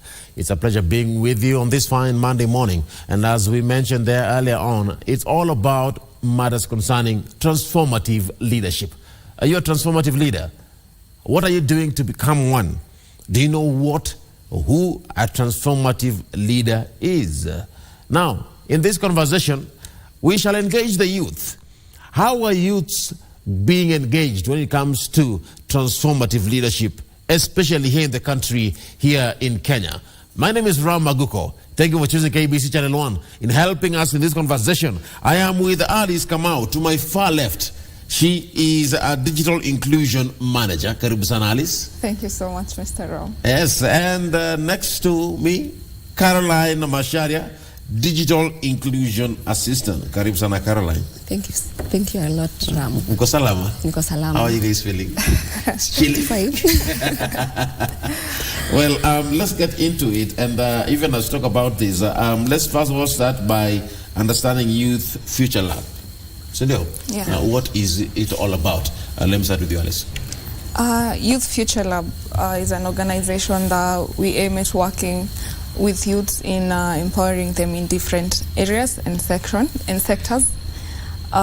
It is an NGO that started back in 2018, where we have been able to work with youths in various ways, and one being in youth media, digital inclusion, environmental action, and skills development. Mm-hmm. All right. Carol, anything to add on in regards to Youth Future? Yeah, saying that we've worked with youths, as Alice has said, with the four main things. One, with the youth media, we have the community journalist, where we've come in with a lot of youths. We've engaged with a lot of youths in the journalism part and airing the voices in their communities. Okay. Then another thing, it's the digital inclusion, where we have the digital inclusion ambassadors, where we involve them through training them, giving them resources that they can reach other people from the local communities. Then we have the environmental action, where we have the environmental ambassadors, where we still train them about the environment and they spread the gospel. Then the fourth one, about the skills development, it's where we have the online courses, face-to-face skills bootcamp. Yeah. Okay. So your focus mainly is on the youth. Yes, the youth and the community, the youth and their impact in their community. The impact in the community. Yes. Do you feel we have transformative leaders among the youth in the country here? Are we raising transformative leaders? I believe that we are, when we have many transformative leaders in the community, only that they need a bit of support in different areas so that they can be able to really, feel that full potential. Okay. Yes. Okay. I'm looking at youth media. You mentioned that. So do you focus mostly with people who are interested in journalism? Not basically just interested in journalism, or they have gone to school about the same. But what we do, we offer training and support so that someone can be able to amplify whatever it is that is happening in the local community, and it can reach a wider audience, both nationally and internationally, so that we can be able to have this we can be able to solve the issues going on in the community at large. Yes. Anything to add? In that dimension, you'll find there is somebody who is good in writing articles, writing stories, taking videos. That's now where the youth media comes in at large. Not only, you don't have to be with the skill. As ourselves as Youth Future, we give you the skills, the resources, we train you, and you can be able to give us the stories and amplify them. Yeah. Now, I'm looking into the issues concerning our nation where youths like engaging in. One area that many youths engage in is politics, for example, of course, among many others. When you look into politics, you'll realize that youths are the ones that are being used to spearhead a political agenda. It could be pro or not pro, depending on the particular area we are conversing on. How are we streamlining this area, the aspect of transformative leaders, in regards to the mindset youths have politically and in advancing their own agenda? Are youths empowered to understand their own agenda in the country, even as we talk about youth media, as an example? For one, what we try to do as much as we don't work alone. We work with people who offer the civic education. We have one partner in Rongai who offer the civic education so that the youth can understand their importance politically and so that they can know what it is, their role that they're supposed to play in there, so that they won't try to be manipulated into probably, let's say, just doing something because being offered 200 bob and pushing an agenda that it is not for them just because there's that compensation for it, so that they can be able to use the platforms and the voice that they have to choose the right thing that is going to be beneficial to them.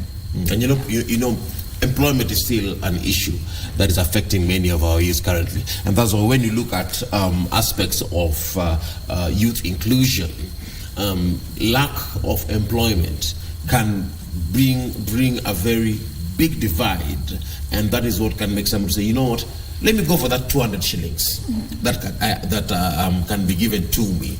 So can we argue that it is not the lack of information towards becoming a transformative leader, but just lack of opportunities? Yeah, okay, at some point we would argue that, but you find sometimes we are brought opportunities on the table, but we miss it. You see, so it all takes yourself to follow the right channels. If at all you'll go there to that political and get that 200 and get a network that will make you get another opportunity thereafter, well and good. But now if you brought, it all depends actually with you. If you brought two opportunities, one which yourself you feel like it's jittery to you, but you choose to go that way because you have no option, there is also another opportunity. So it all depends with you as a youth, what you choose. But then do you guys address that aspect of employment and how it plays a role in decision making?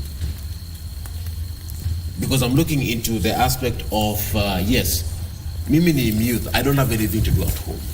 Sendio, I can be sent. I can go out there and I can engage in whatever I want to engage in. It could be crime. It could be something legal. It could be something illegal. But now the youths are the ones that are the center of this conversation.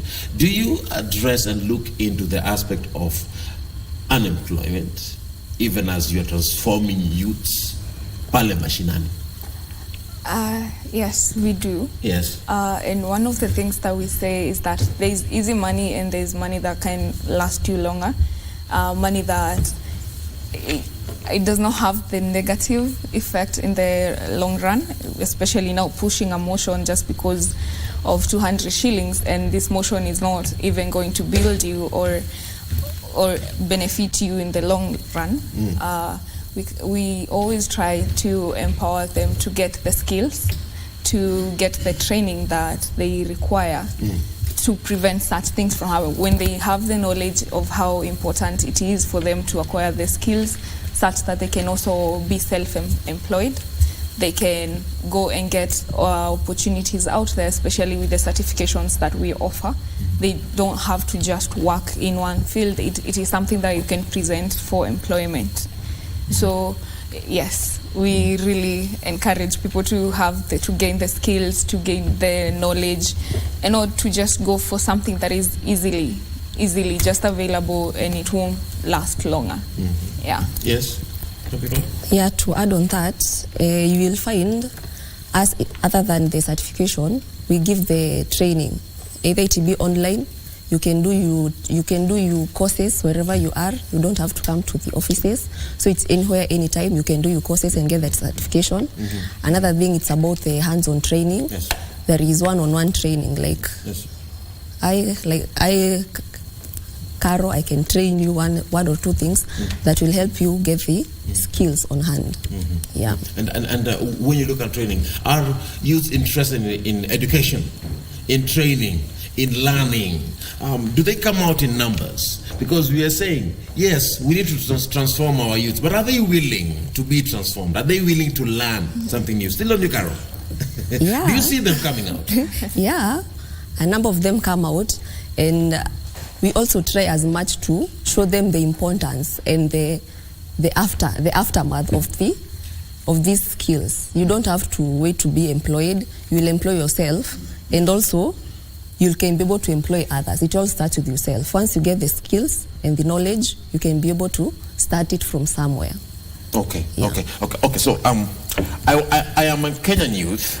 I'm interested in growing and in becoming someone better.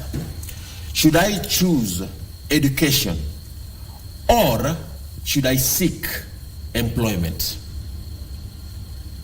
Carol.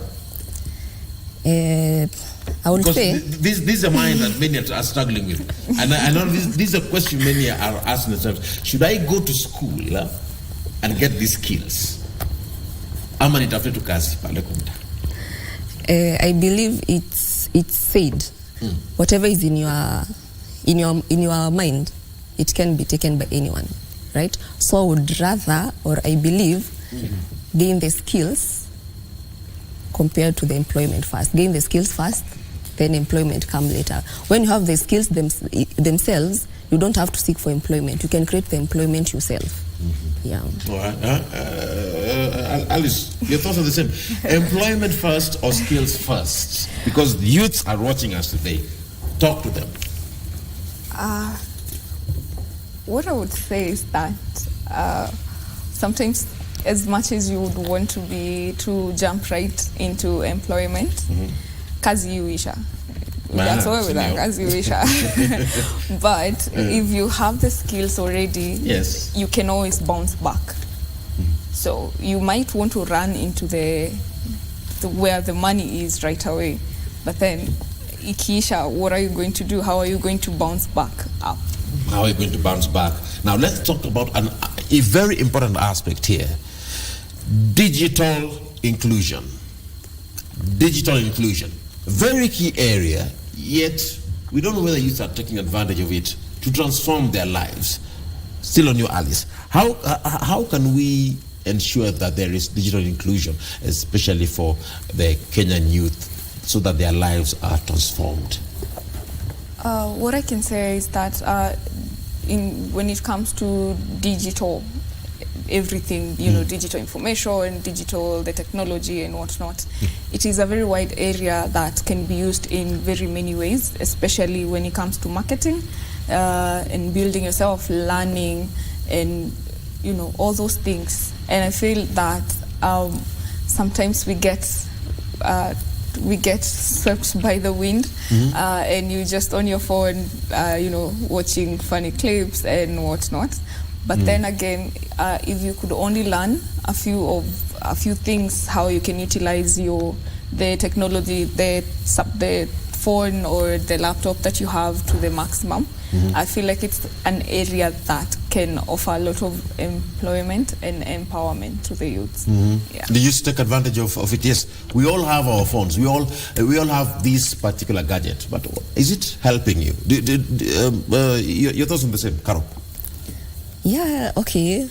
As per me, I would say, having the gadgets, it's very helpful. Kulingana na venye mwenye utaitumia na venye unataka kuitumia. Yeah. Not only the phone, even the laptop themselves, any other gadget. In the digital inclusion side, through the gadgets, you can access a lot of information. You can learn through this phone. You can market anything through these gadgets. You can establish something that you can sell through this gadget. So as far as we get the way to utilize it to the maximum, not only helping others to maximize their gadgets, because most of the people, that's what we do or they do. We help others to maximize their gadgets, but we should also check on our side, what are we doing with our gadgets?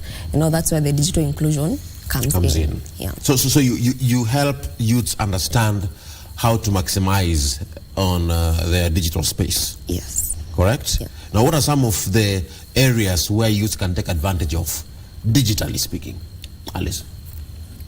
Well, one of the ways that you can gain or benefit a lot from all the gadgets that we have and the time that you have, I would say one is learning. You can be able to learn a lot. There are ebooks online. We have, especially for us, we have Google Classrooms. So these are virtual classrooms. So if you get an opportunity to join one and you're going to gain the skills, there's also marketing. Whatever it is that you do, just you want to be on TikTok, show us your work. Maybe someone out there is going to see what you're doing, maybe give you insight on the same, critique, or even get to a customer, get to a wider market for your products. Yes. All right. Caro, any tips for youths so that they can take advantage of the digital space? I would say, like, for instance, you see these government services. They are done online. And through that, when you have the knowledge, you don't have to go to tell somebody else, do for me this so that I can pay you this.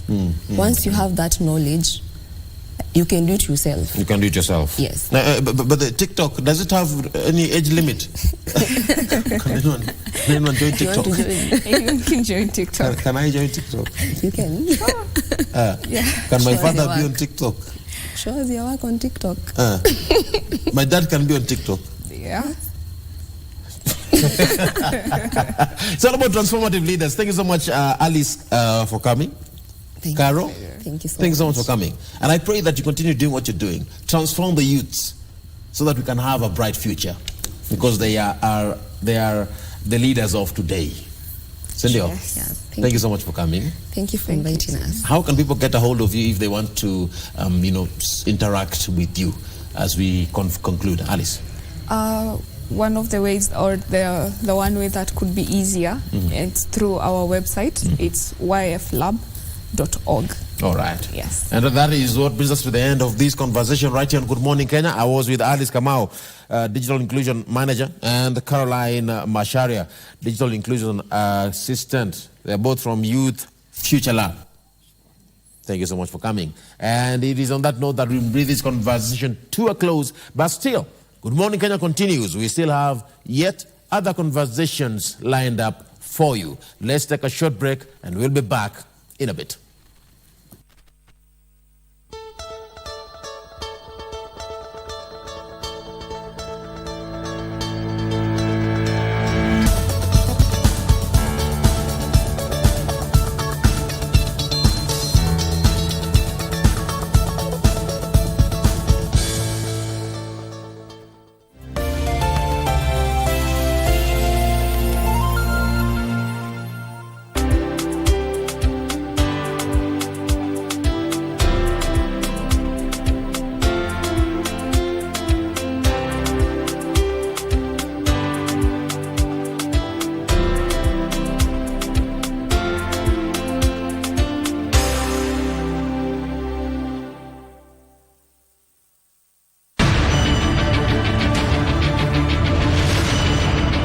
쓸데없는 걸 물어요.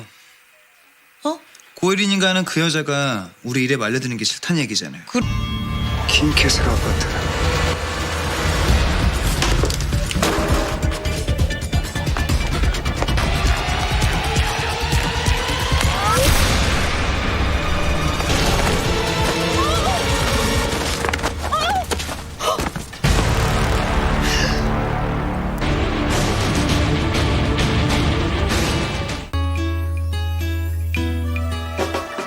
Nataka ukue masikio yangu na macho yangu. Nitakuwa baka mapua yako. Lakini kwa sababu tunajua miezi ya mvua waja tuandike sweke tempa. Sika tamba hiyo sichawahi sikia kwa galenda. Enda ukae na huyo retina wako. You are one of our impressive workers. Unaenda wapi? Rudi hapa. Isn't this the kind of tea you serve to your manager? Hakuna thamos kwa hiyo hoteli. Mtu anafaa kutingiswa huku ndio aweze kukuwa na long life. Nikielele gani inaendelea huko mbele? Wewe kwa mama yae? Ataenda.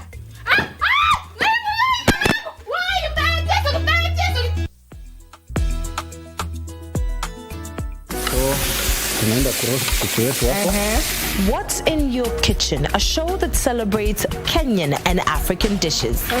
Nikuona kama Rusha. Wait. Be careful. Yes, because I've seen some fire jump there. That is called flambeing.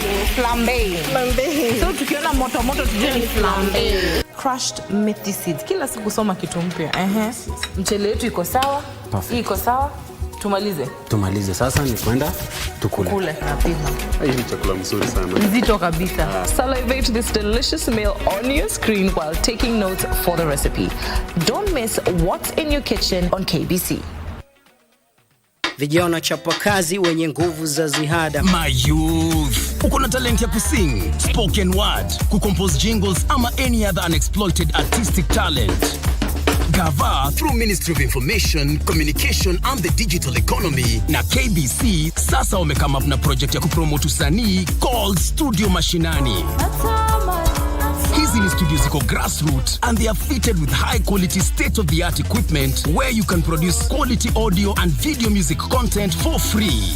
What's more, wanaoffer mentorship na talanta yako itakuwa promoted on KBC Channel 1 TV, Y254 na radio stations za KBC.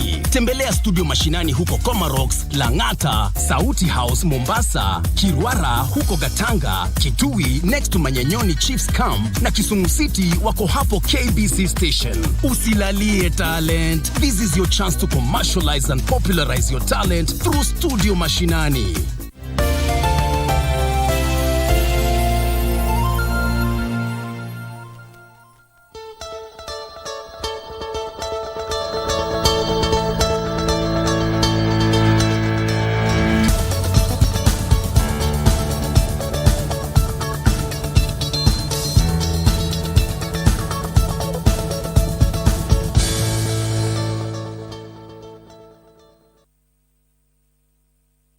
All right, let's get on to it.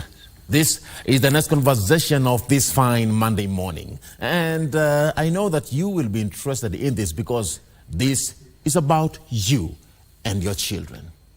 If you're a parent or a parent-to-be, this conversation is about you. But now, not just for us as parents, but also all of us as Kenyans.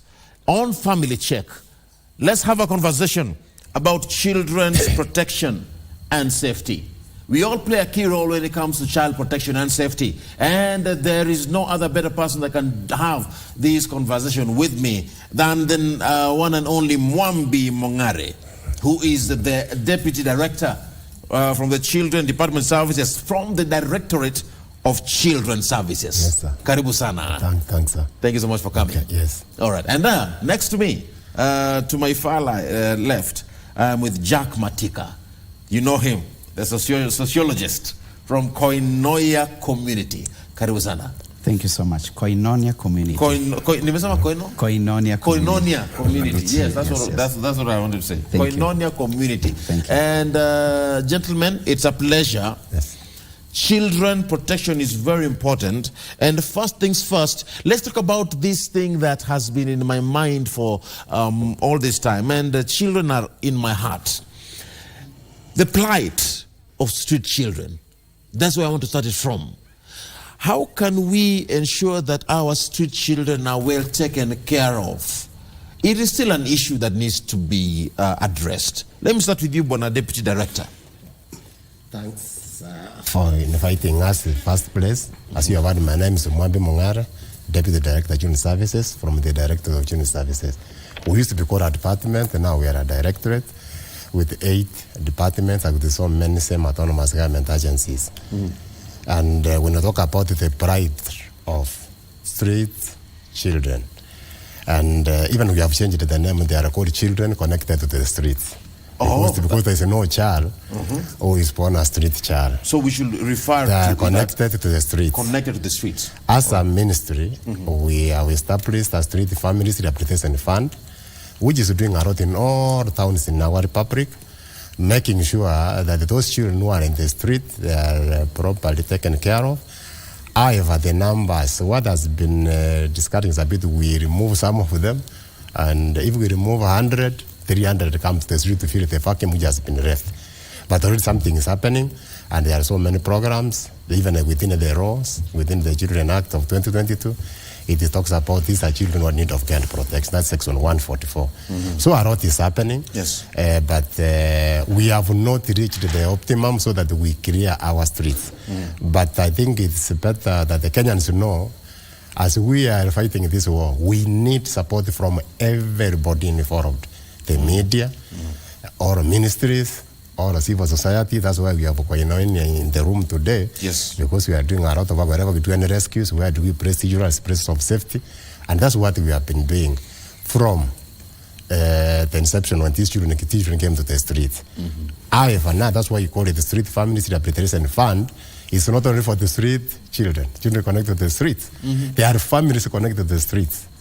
These children, some of them are accompanied by their families. Some are, you might find a father and a mother staying in the streets. Some you find is a single father or a single mother, and they are living in the streets 24/7. Do you have the numbers at the moment? How far are we in terms of the numbers of families connected to the streets? In the year 2018, 2018, we did a census in all towns.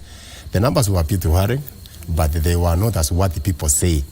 We had around 100,000 children connected to the streets in all our towns in the Republic of Kenya. All right. And from there... allow me to interrupt you a bit, and then I'll come back on that. Okay. Because those are still sensitive matters. Okay. Let me come to you, Bwana Jack Matika.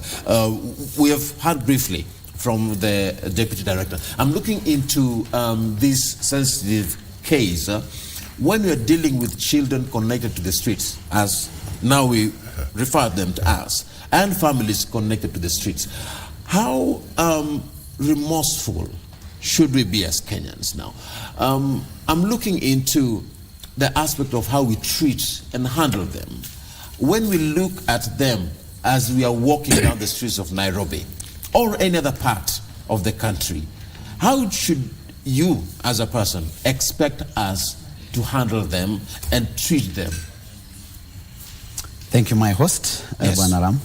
And to my right, my boss, Mongari. Thank you so much. As you studied, by name, I'm Jack Matika, and I work for Koinonia Community.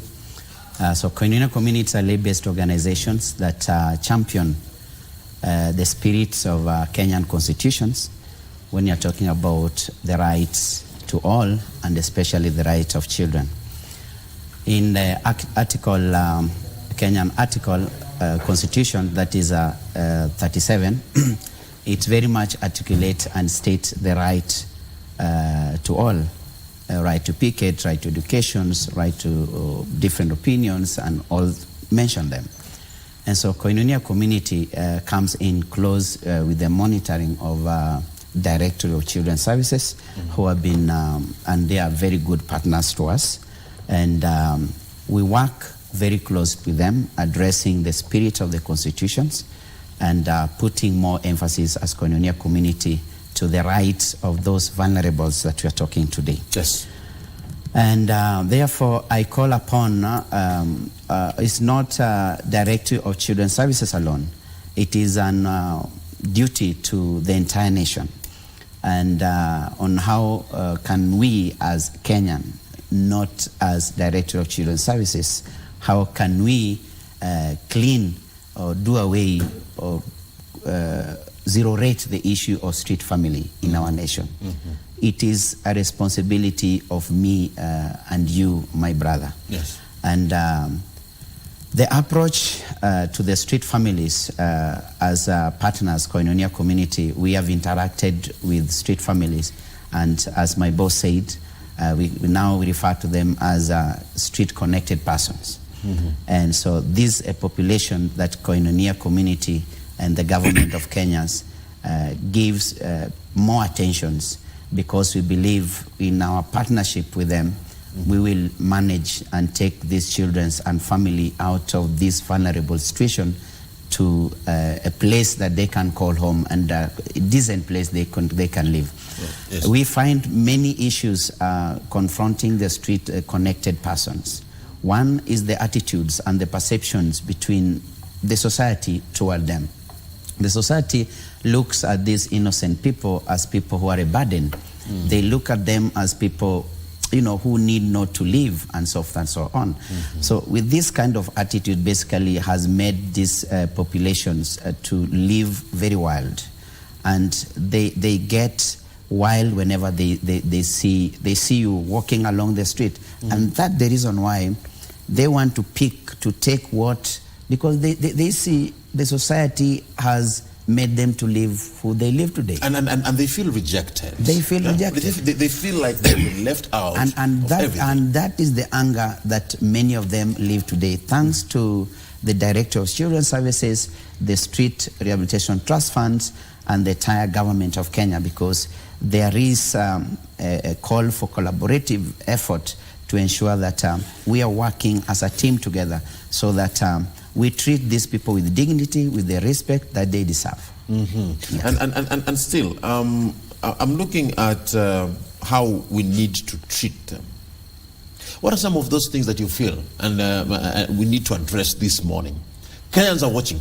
What are some of those areas that today we need to say it as it is and address these crucial matters from where you sit as a sociologist? As well, one thing, our fabric, social fabric, has really worn out completely as a nation, and I think the globalizations, basically, we as a nation, basically, we need to see what can we borrow from the globalization, the new things that are coming on. As a nation, basically, we need to put more emphasis on who. You know, if we go back to our great-great-grandparents on how we were being nurtured, I think we will not have been today where we are. But I think with the globalizations, I think the nations, and Kenya is one of them, we have borrowed everything, all the mess that we are in today. I think it's a moment where we as a nation, we need to basically go back to our cultures, because a child belongs to a society. And today, as we talk, you know, as a sociologist, as an employee of Koinonia community and the value of Koinonia community, we believe as a community that there is a need for Kenyan to look at any time you meet a child in the street, you need to understand and greet that particular, and ask that particular child questions. Where are you coming from? But you see, with who we are today, it is only you and your children. Nobody else you want to listen about. You don't want to listen to any other person. To any other person. And that's where we are getting it wrong. That is where we are getting lost completely.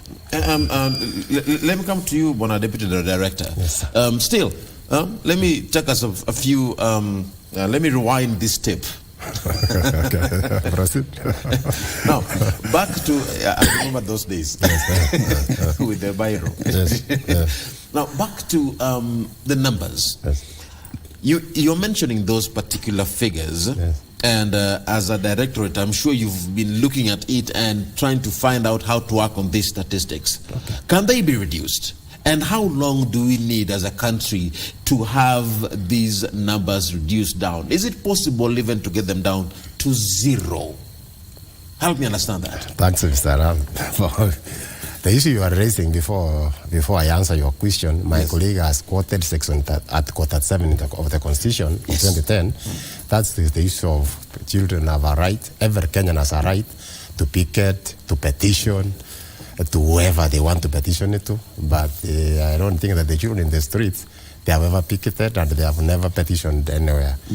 The article which talks about the children's rights is Article 53, which talks that the child has a right to a name, has a right to proper nutrition, has a right to basic education, to be protected from, they call it something rapper, hazardous rapper, and we make sure that the children are properly taken. That's Article 53, sub Article 1E. That's where they then started beating us. Okay. Because if every parent who sires a child cares and protects for his or her children, we would not be where we are. I think the authors of the Constitution had seen it all. So the spirit of that article, it is said that every child has a right to be protected by his or her parents, both parents, not one.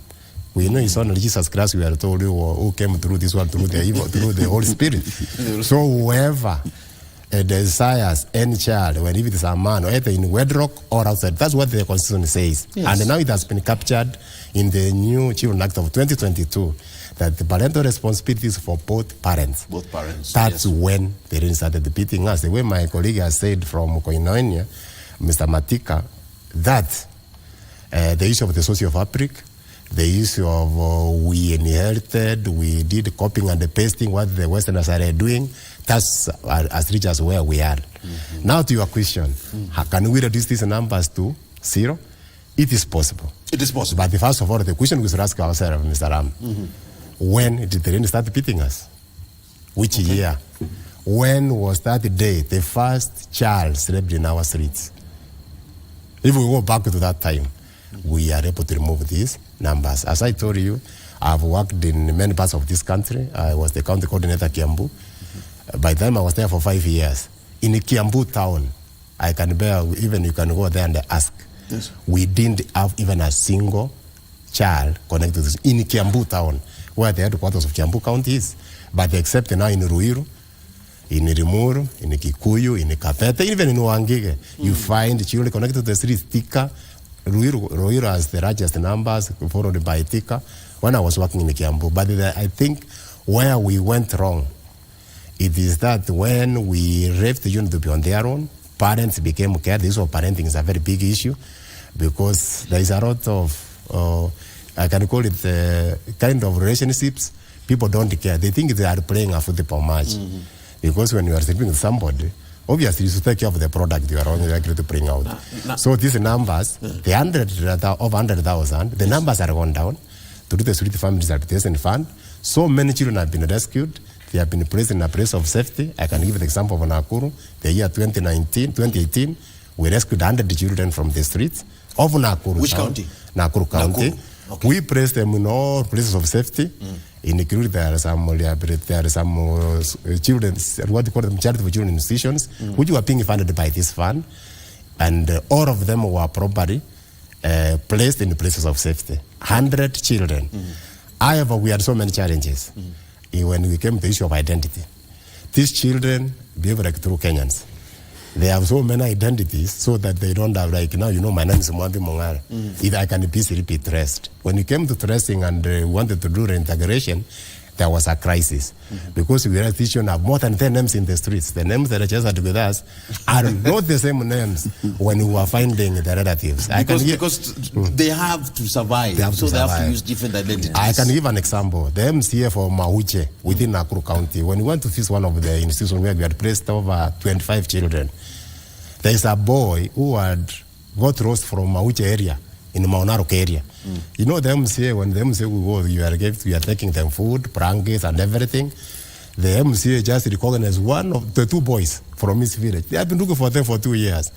When we look in the register, one had registered that he was Kimani when he was Kipugurui. The other one has registered similar with a Maasai name. I think it was only somebody when he was a Karenjin. Yes. So we were very happy that the code went to the Cast FM Live, And the parents were contacted, and we integrated those children the following day to their parents. I want us to bring this conversation to a close, and I'll give you time to have a final word. Because of the interest of time, what is your call to action to all Kenyans concerning children's protection and safety? And on this, I would like to start with you, Mr. Matika. Well, I will want to repeat by saying that the issue of state family, it's not one entity alone. And their safety, as my boss from the Director of Children's Services I've just quoted, looking at the chapter 53 of the Constitutions, it articulates very well that children's rights, they're immediate and free, and they should be able to access all the basic needs they need. So I think it is not a choice, it is a call for all the stakeholders, the government and the NGOs, to ensure that the issue of children are taken into account. So all stakeholders should come into it. It should be a conversation that you're talking about. The whole entire nation should make it a conversation that this issue is addressed for all. All right, Bona Deputy Director, I'll just give you a minute to have a final closing remark. I think as my colleague has put it, the Children Act 2022, I think it's good we read it to Kenyans. That's why I carried one. You carried it? Yes. Read it. It is a declaration of the rights of the child. It does not talk about street children, because we don't discriminate, or children in Kenya. The state shall take measures to progressively achieve the full realization of the rights of the child set out in this act. Do you see? All rights for all children. Thank you. Children's rights are human rights. Yes. Our constitution, it is inside in our constitution, in various articles, in our whole chapter about the rights of everybody, and we should not discriminate. Thank you so much. And as we come into contact with these children, what we are discouraging as a directorate, please let us not give them harms. Because when you start providing for them, they will start. So it will the bull and push factors. You will find the numbers not going down, and the numbers will be going up. All right, thank you so much. And I know that we will have more of these conversations even in future. We're saying don't give them arms. There are other ways of managing and handling it. Bona Deputy Director, it has been a pleasure. Thank you so much for coming. Thanks. And Mr. Matika, thank you so much for coming, my brother. It has been a pleasure. Thank you. Always is. Thank you. And it is on that note that we will bring this conversation to a close. My name is Ram Maguko. Let's take a short break. We still have yet one more conversation that you will love. Don't go too far.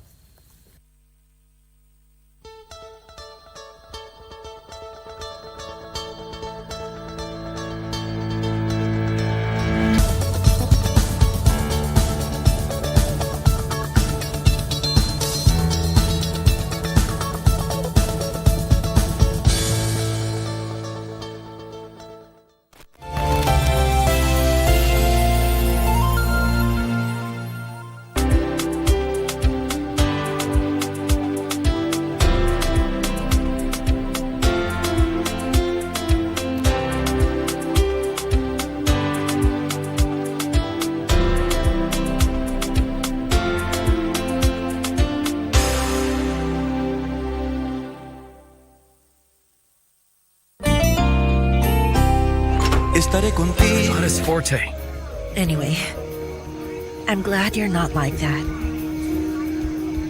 How could you give the Molinas a part of our land? Danielle, lower your voice. Control yourself.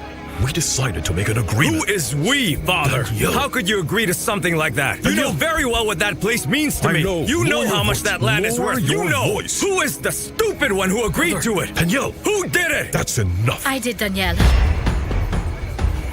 Look, we are not going to leave until Danielle Otero tells us in person that we have to go. Live from Broadcasting House, Nairobi, Kenya. This is KBC English Service. Welcome to Beat Time Show, the very best of the 80s and 90s. Me, John Korani, JK. Timeless music hits across the decades. This is the place to be after you've had a tough day. Here we celebrate love and life.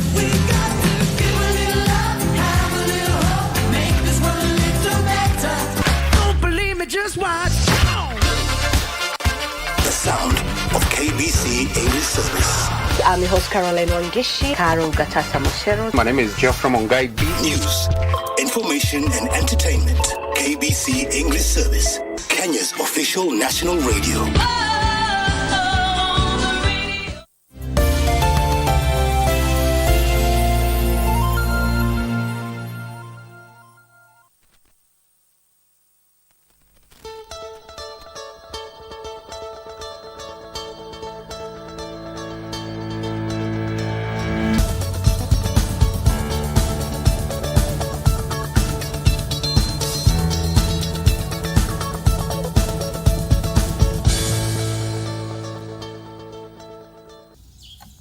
She's popularly known here as Mama Wimbi.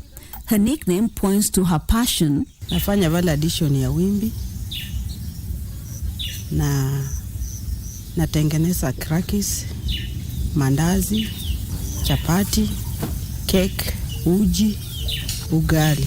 Her ingredients are ngano, baking, sukari, vanilla, unga ya wimbi, crushed lemon na mayai na chumvi. She has in mind 2 targets for her products. Natengeneza uji ya familia yangu, watoto wanakunywa uji. Napika ugali, familia inakula. Mandazi napika nikisupply na pia familia inakula. Chapati natengeneza ya familia. Crackers natengeneza ya kuuza. The International Maize and Wheat Improvement Center Partnerships and Seed Systems lead under the Dryland Crops Program is Dr. Chris Ojeo.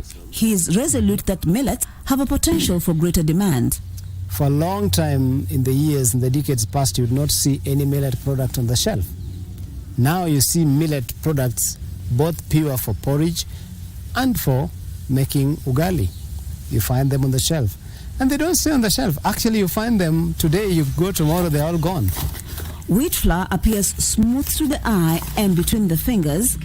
Mama Wimbi doesn't assume. She thoroughly sieves it. Unapotengeneza cake, inaweza kuwa na hizo vitu ndani. Inasumbua, ina particles ambazo huwezi kuisha. Ukikula kwa mdomo si mzuri. The coarse material in the millets that's locally ground has to be eliminated too. The sieving of the 2 flours ensures a smooth texture. Mama Wimbi has mastered the correct mixing amounts. Kikombe unapima 2 hii wimbi moja. Ama unaweza kuwa ratio 1:1. The 2 flours are mixed together with the grated lemon. All other ingredients in their proper portions end up in the mix at an appropriate time. Mama Wimbi's 19-year-old daughter, Pauline Dada, is a baking enthusiast. Her helping hand speeds up the preparation of products. I've learned a lot from my mother compared to what I learned in school. More so in cooking these finger millet mandazis. These are the things that we are not taught in school. A film of liquid oil is coated on the inside of the trays. Mama Wimbi's journey with millet spans over 10 years. Nilianza kulima wimbi 2009 na Kalro. After 40 minutes, there's plenty to be sampled. Included are porridge and millet bottle crackers prepared earlier. The nutritional value in millet craves for attention. Being a cereal, it is of course high in the carbohydrates, especially the starch. And it also has a bit of proteins, which has got very important essential amino acids. And also it is rich in minerals, especially the calcium, phosphorus, iron and zinc. And if you compare, especially the calcium of finger millet is quite high compared to the other main cereals. Mama Wimbi hopes that her customer base will continue rising.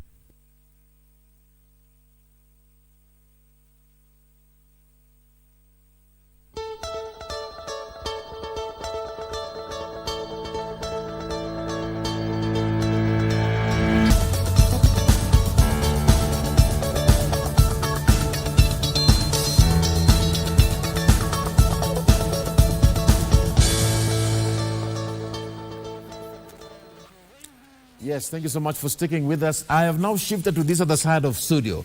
Reason being, I have 3 fantastic guests that have joined me in this next conversation. Ladies and gentlemen, let's talk about dignity diapers. What is it all about? Coming up in a few. To help us in this conversation as we talk about matters concerning dignity diapers and persons with disabilities, to my far left, I am with Judy Kihumba. She is a founder of Talking Hands and Listening Ears. Karibu sana. Thank you very much. Very interesting name. Talking Hands. Listening Eyes. Eyes. Yes. Wow. Yes. Wow. Thank you. And next to her is none other than Mr. Cosmas Julius. He is a founder of Maendeleo ya Walemavu. Karibu sana. Thanks for having me. Thank you so much, and it's a pleasure having you also. And my final guest in studio, Mr. Benson Isaboke. He is the director of Sight of Relief. Thank you for allowing us to be here today. Now, lady and gentlemen, it's a pleasure having you. Yes. And of course, those who are joining us from home, my name is Ram Maguko. Thank you for choosing Good Morning Kenya as your channel of choice. As we talk about this, let me start with you, Mr. Benson. Why dignity diapers? Thank you for having us. And dignity diaper is one of the basic items to the targeted groups, where we are focusing on children with disability, basically children with cerebral palsy. We are talking about women with the fistula condition, and also we have men who have renal conditions that are on 24 care of the use of diaper. So when you talk about dignity, we are talking about how can this category of individuals be accommodated or accepted in the society, because a diaper is their everything that will be able to allow them to be with other people in the society, to have that inclusive conversation.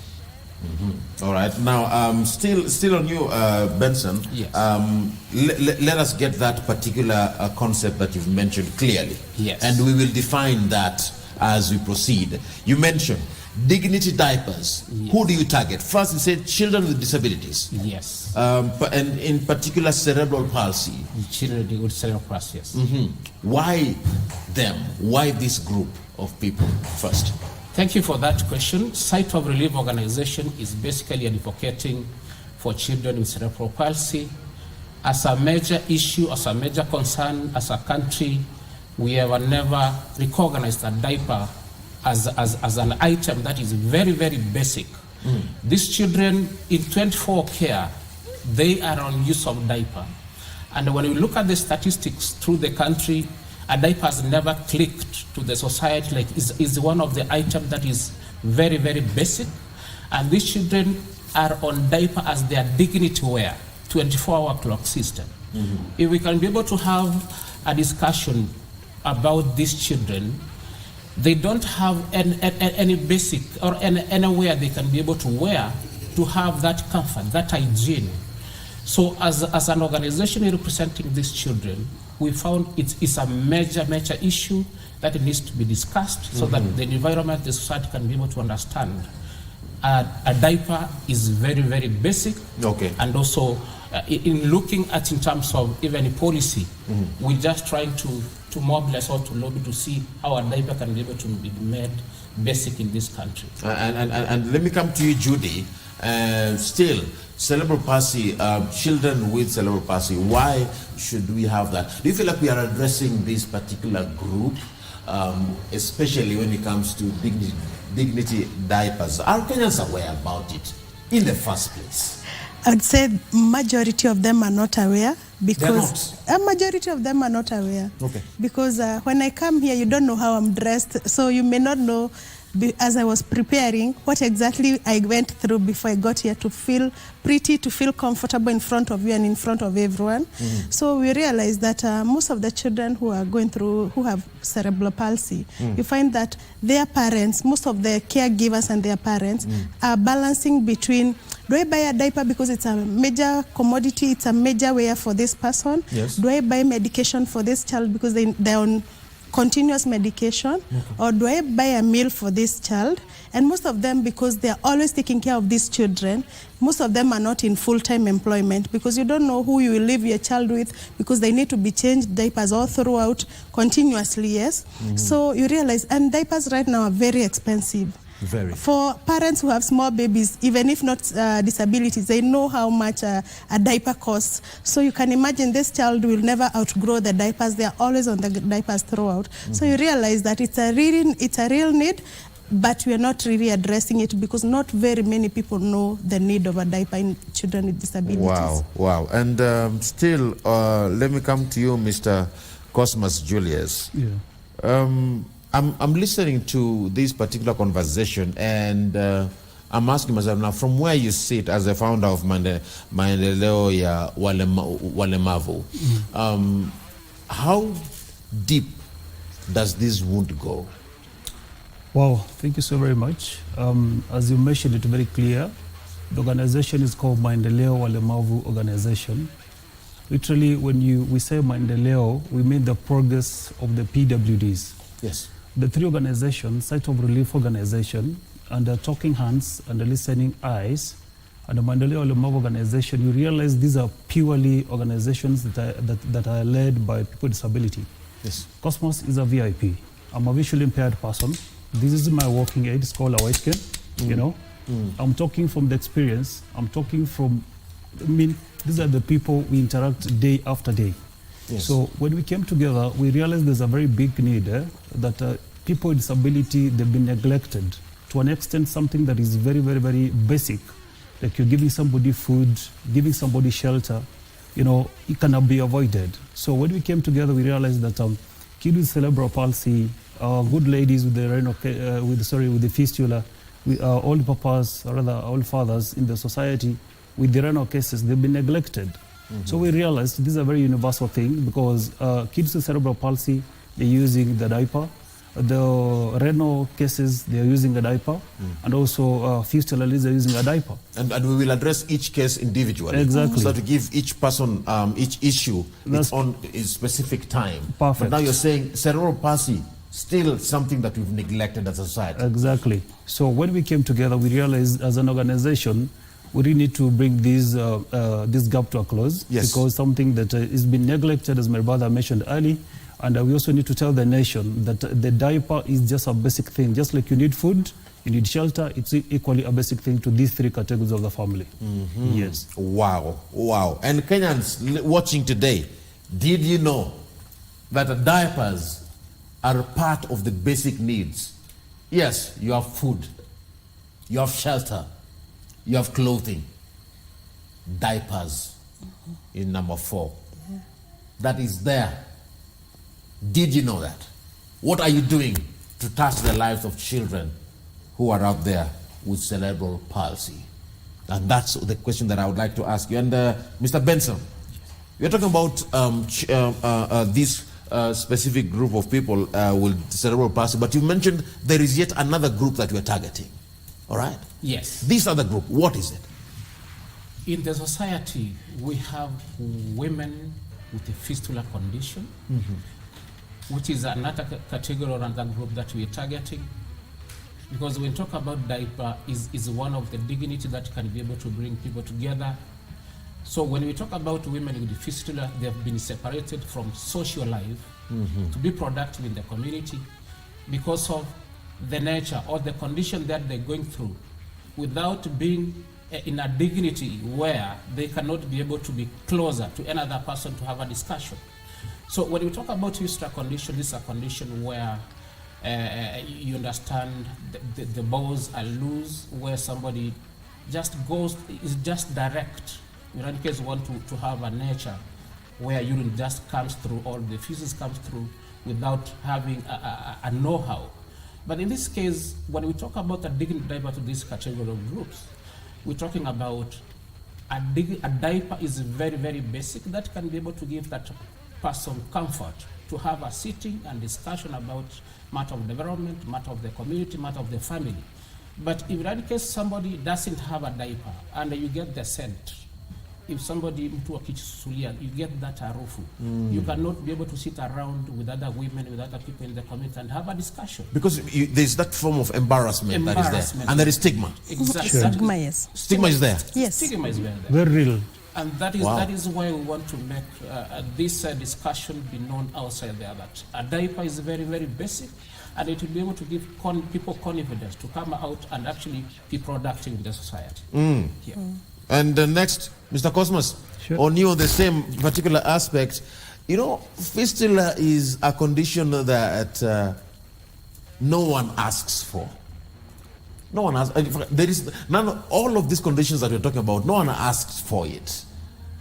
But now, we need to address it. How can we address the stigma that comes with this particular aspect of fistula from where you sit?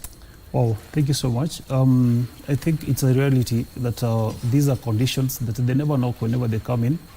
And the one thing is, we need to appreciate these people in the family, more especially ladies, you know, in the family where they come from. We need to really to own them because they belong to a family. Yes. Because point number one, it happens that today, if one happens to have this condition, in fact, the best option they're looking for is either to take you to a private hospital where they could be nursing you, or another alternative could be like they'll take you to nyumba ya wamama, you know, just like you have nyumba ya wazee, they'll take you there because now let them take care of you over the other side.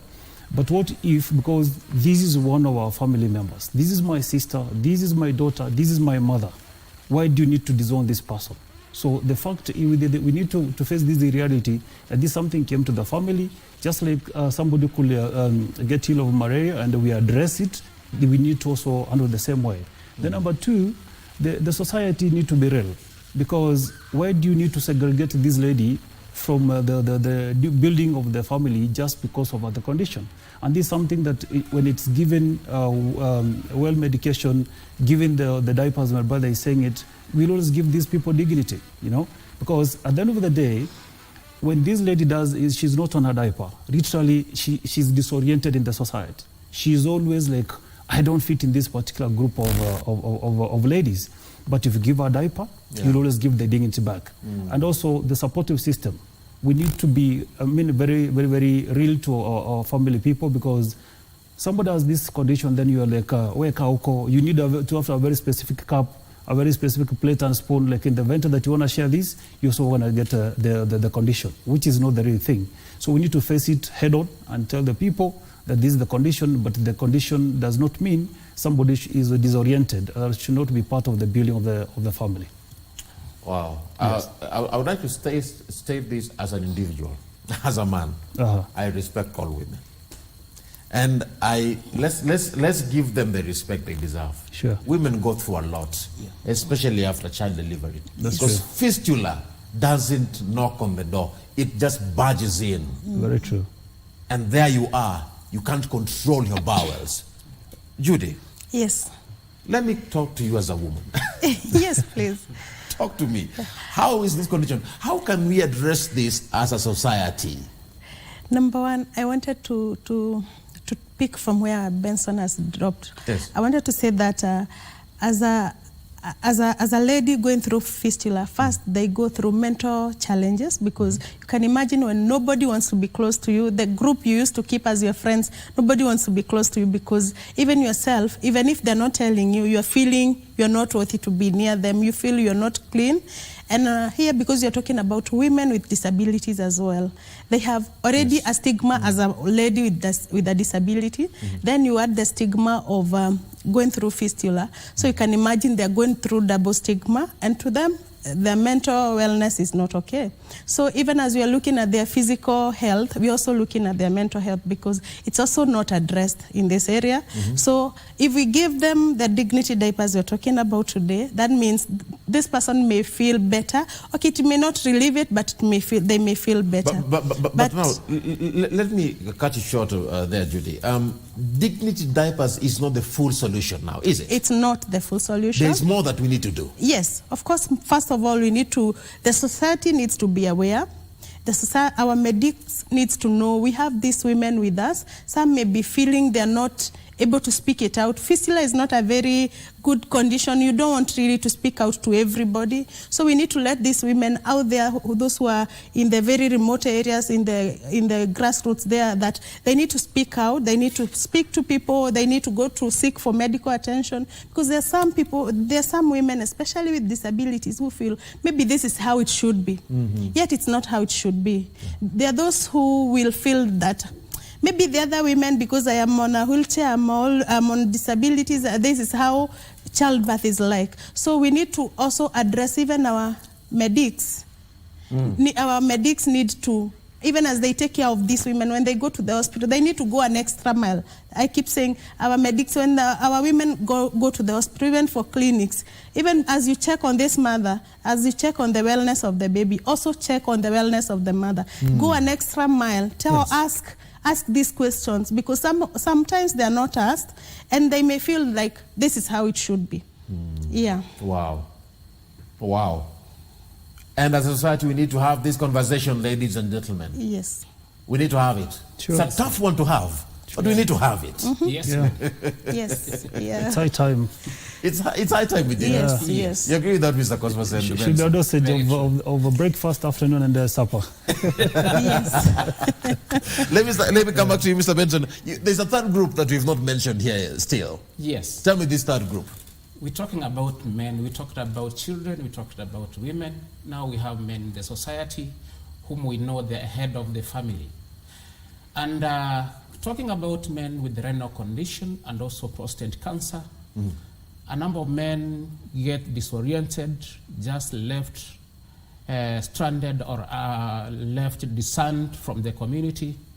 Once they are at their age, once you catch up to your age, some of the systems becomes weaker and weaker. Yes. In this case, we have men who have the renal conditions within us. Now, in this case, what happens within the society? We're actually putting our fathers to the situation where we are subjecting them to wazees homes, in the sense of we are disorienting their mental health. In this case, we are neglecting our parents, subjecting them to be taken care of from other people. Once they've nurtured us, we have strength, we are employed, but now we are neglecting them when it's at the time we're supposed to take care of them. Okay. So in this case, when we talk about the diaper, is also very, very key to renal cases, these parents at home. Actually, and these wazees are the people who guides the family. These are the people who guides the house. When we talk about the head of the house, without being given that respect as the head, and as a man of the house, as a man, then you will be able to get everything wrong. I think that's why it's very, very important we have a discussion about the men in the house. That dignity is very, very key. And as a society, let's respect our fathers. Yes. Very important. Regardless of their age. Yes. Respect your elders. Very true. They may go through that particular aspect of renal failure. Yeah. And that's why we're giving them dignity diapers. Perfect. Yes. Now, quickly, I would like to skip and fast forward. We have a campaign here that we are talking about here. Sure. Dignity diapers, ladies and gentlemen. We have a campaign, and this is for the good of the society. And still on you, Mr. Benson, tell me about this campaign. The month of September, yes. I think it has never clicked in this country, from the 18th to 24th, is our Diaper Awareness Week, where these three organizations represented here, we planned for a campaign from Nairobi County to Meru County, where we targeting to raise 1 million bales of diapers, basically to address 100,000 families who have this condition in the country, so that they can be able to meet that need. Through this, when you talk about from Nairobi to Meru, we'll be able to have stopovers from Nairobi County, where the flag offer will be. We'll go to Kiambu, we'll be able to have a stopover in Thika. We'll be able to go the next county, Moranga, we'll be able to have a stopover. We'll be able to have a stopover in Kirinyaga. We have a stopover in Embu. We have a stopover in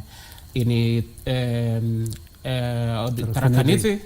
Then we have the last stopover in Meru County. Wow.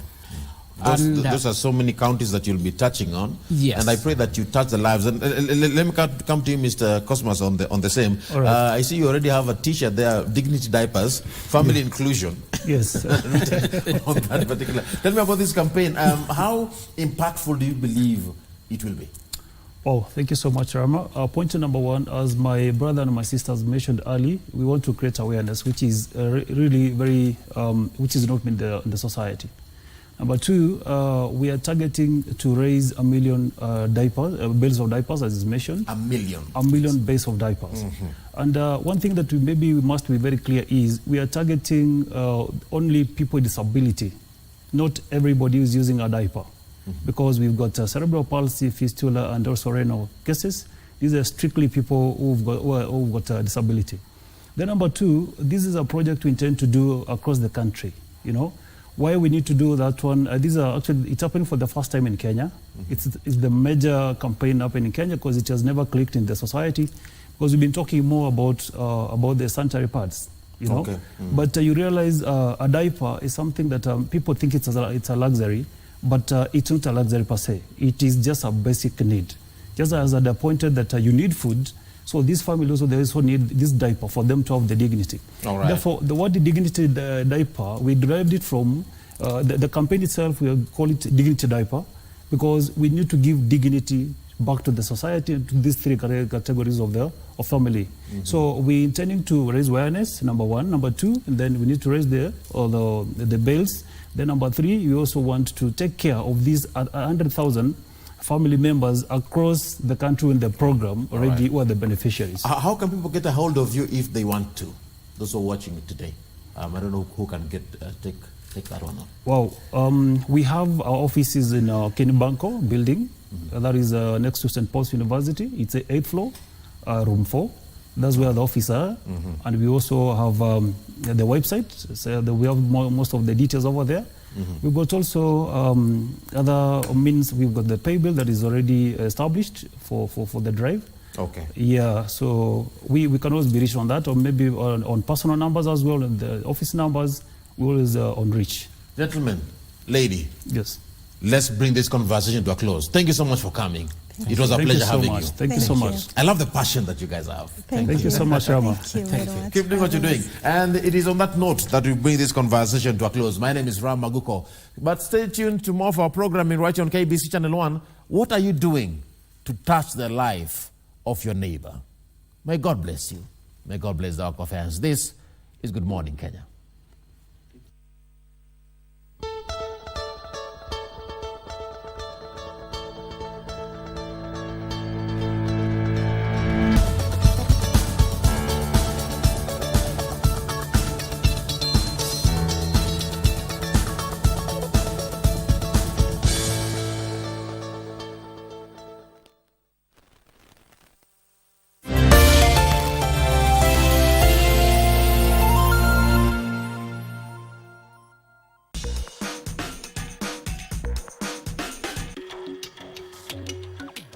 Gerhard Richter is one of the world's most consummate contemporary artists. One who gets to the heart of the very nature of painting. He has a remarkable ability to reinvent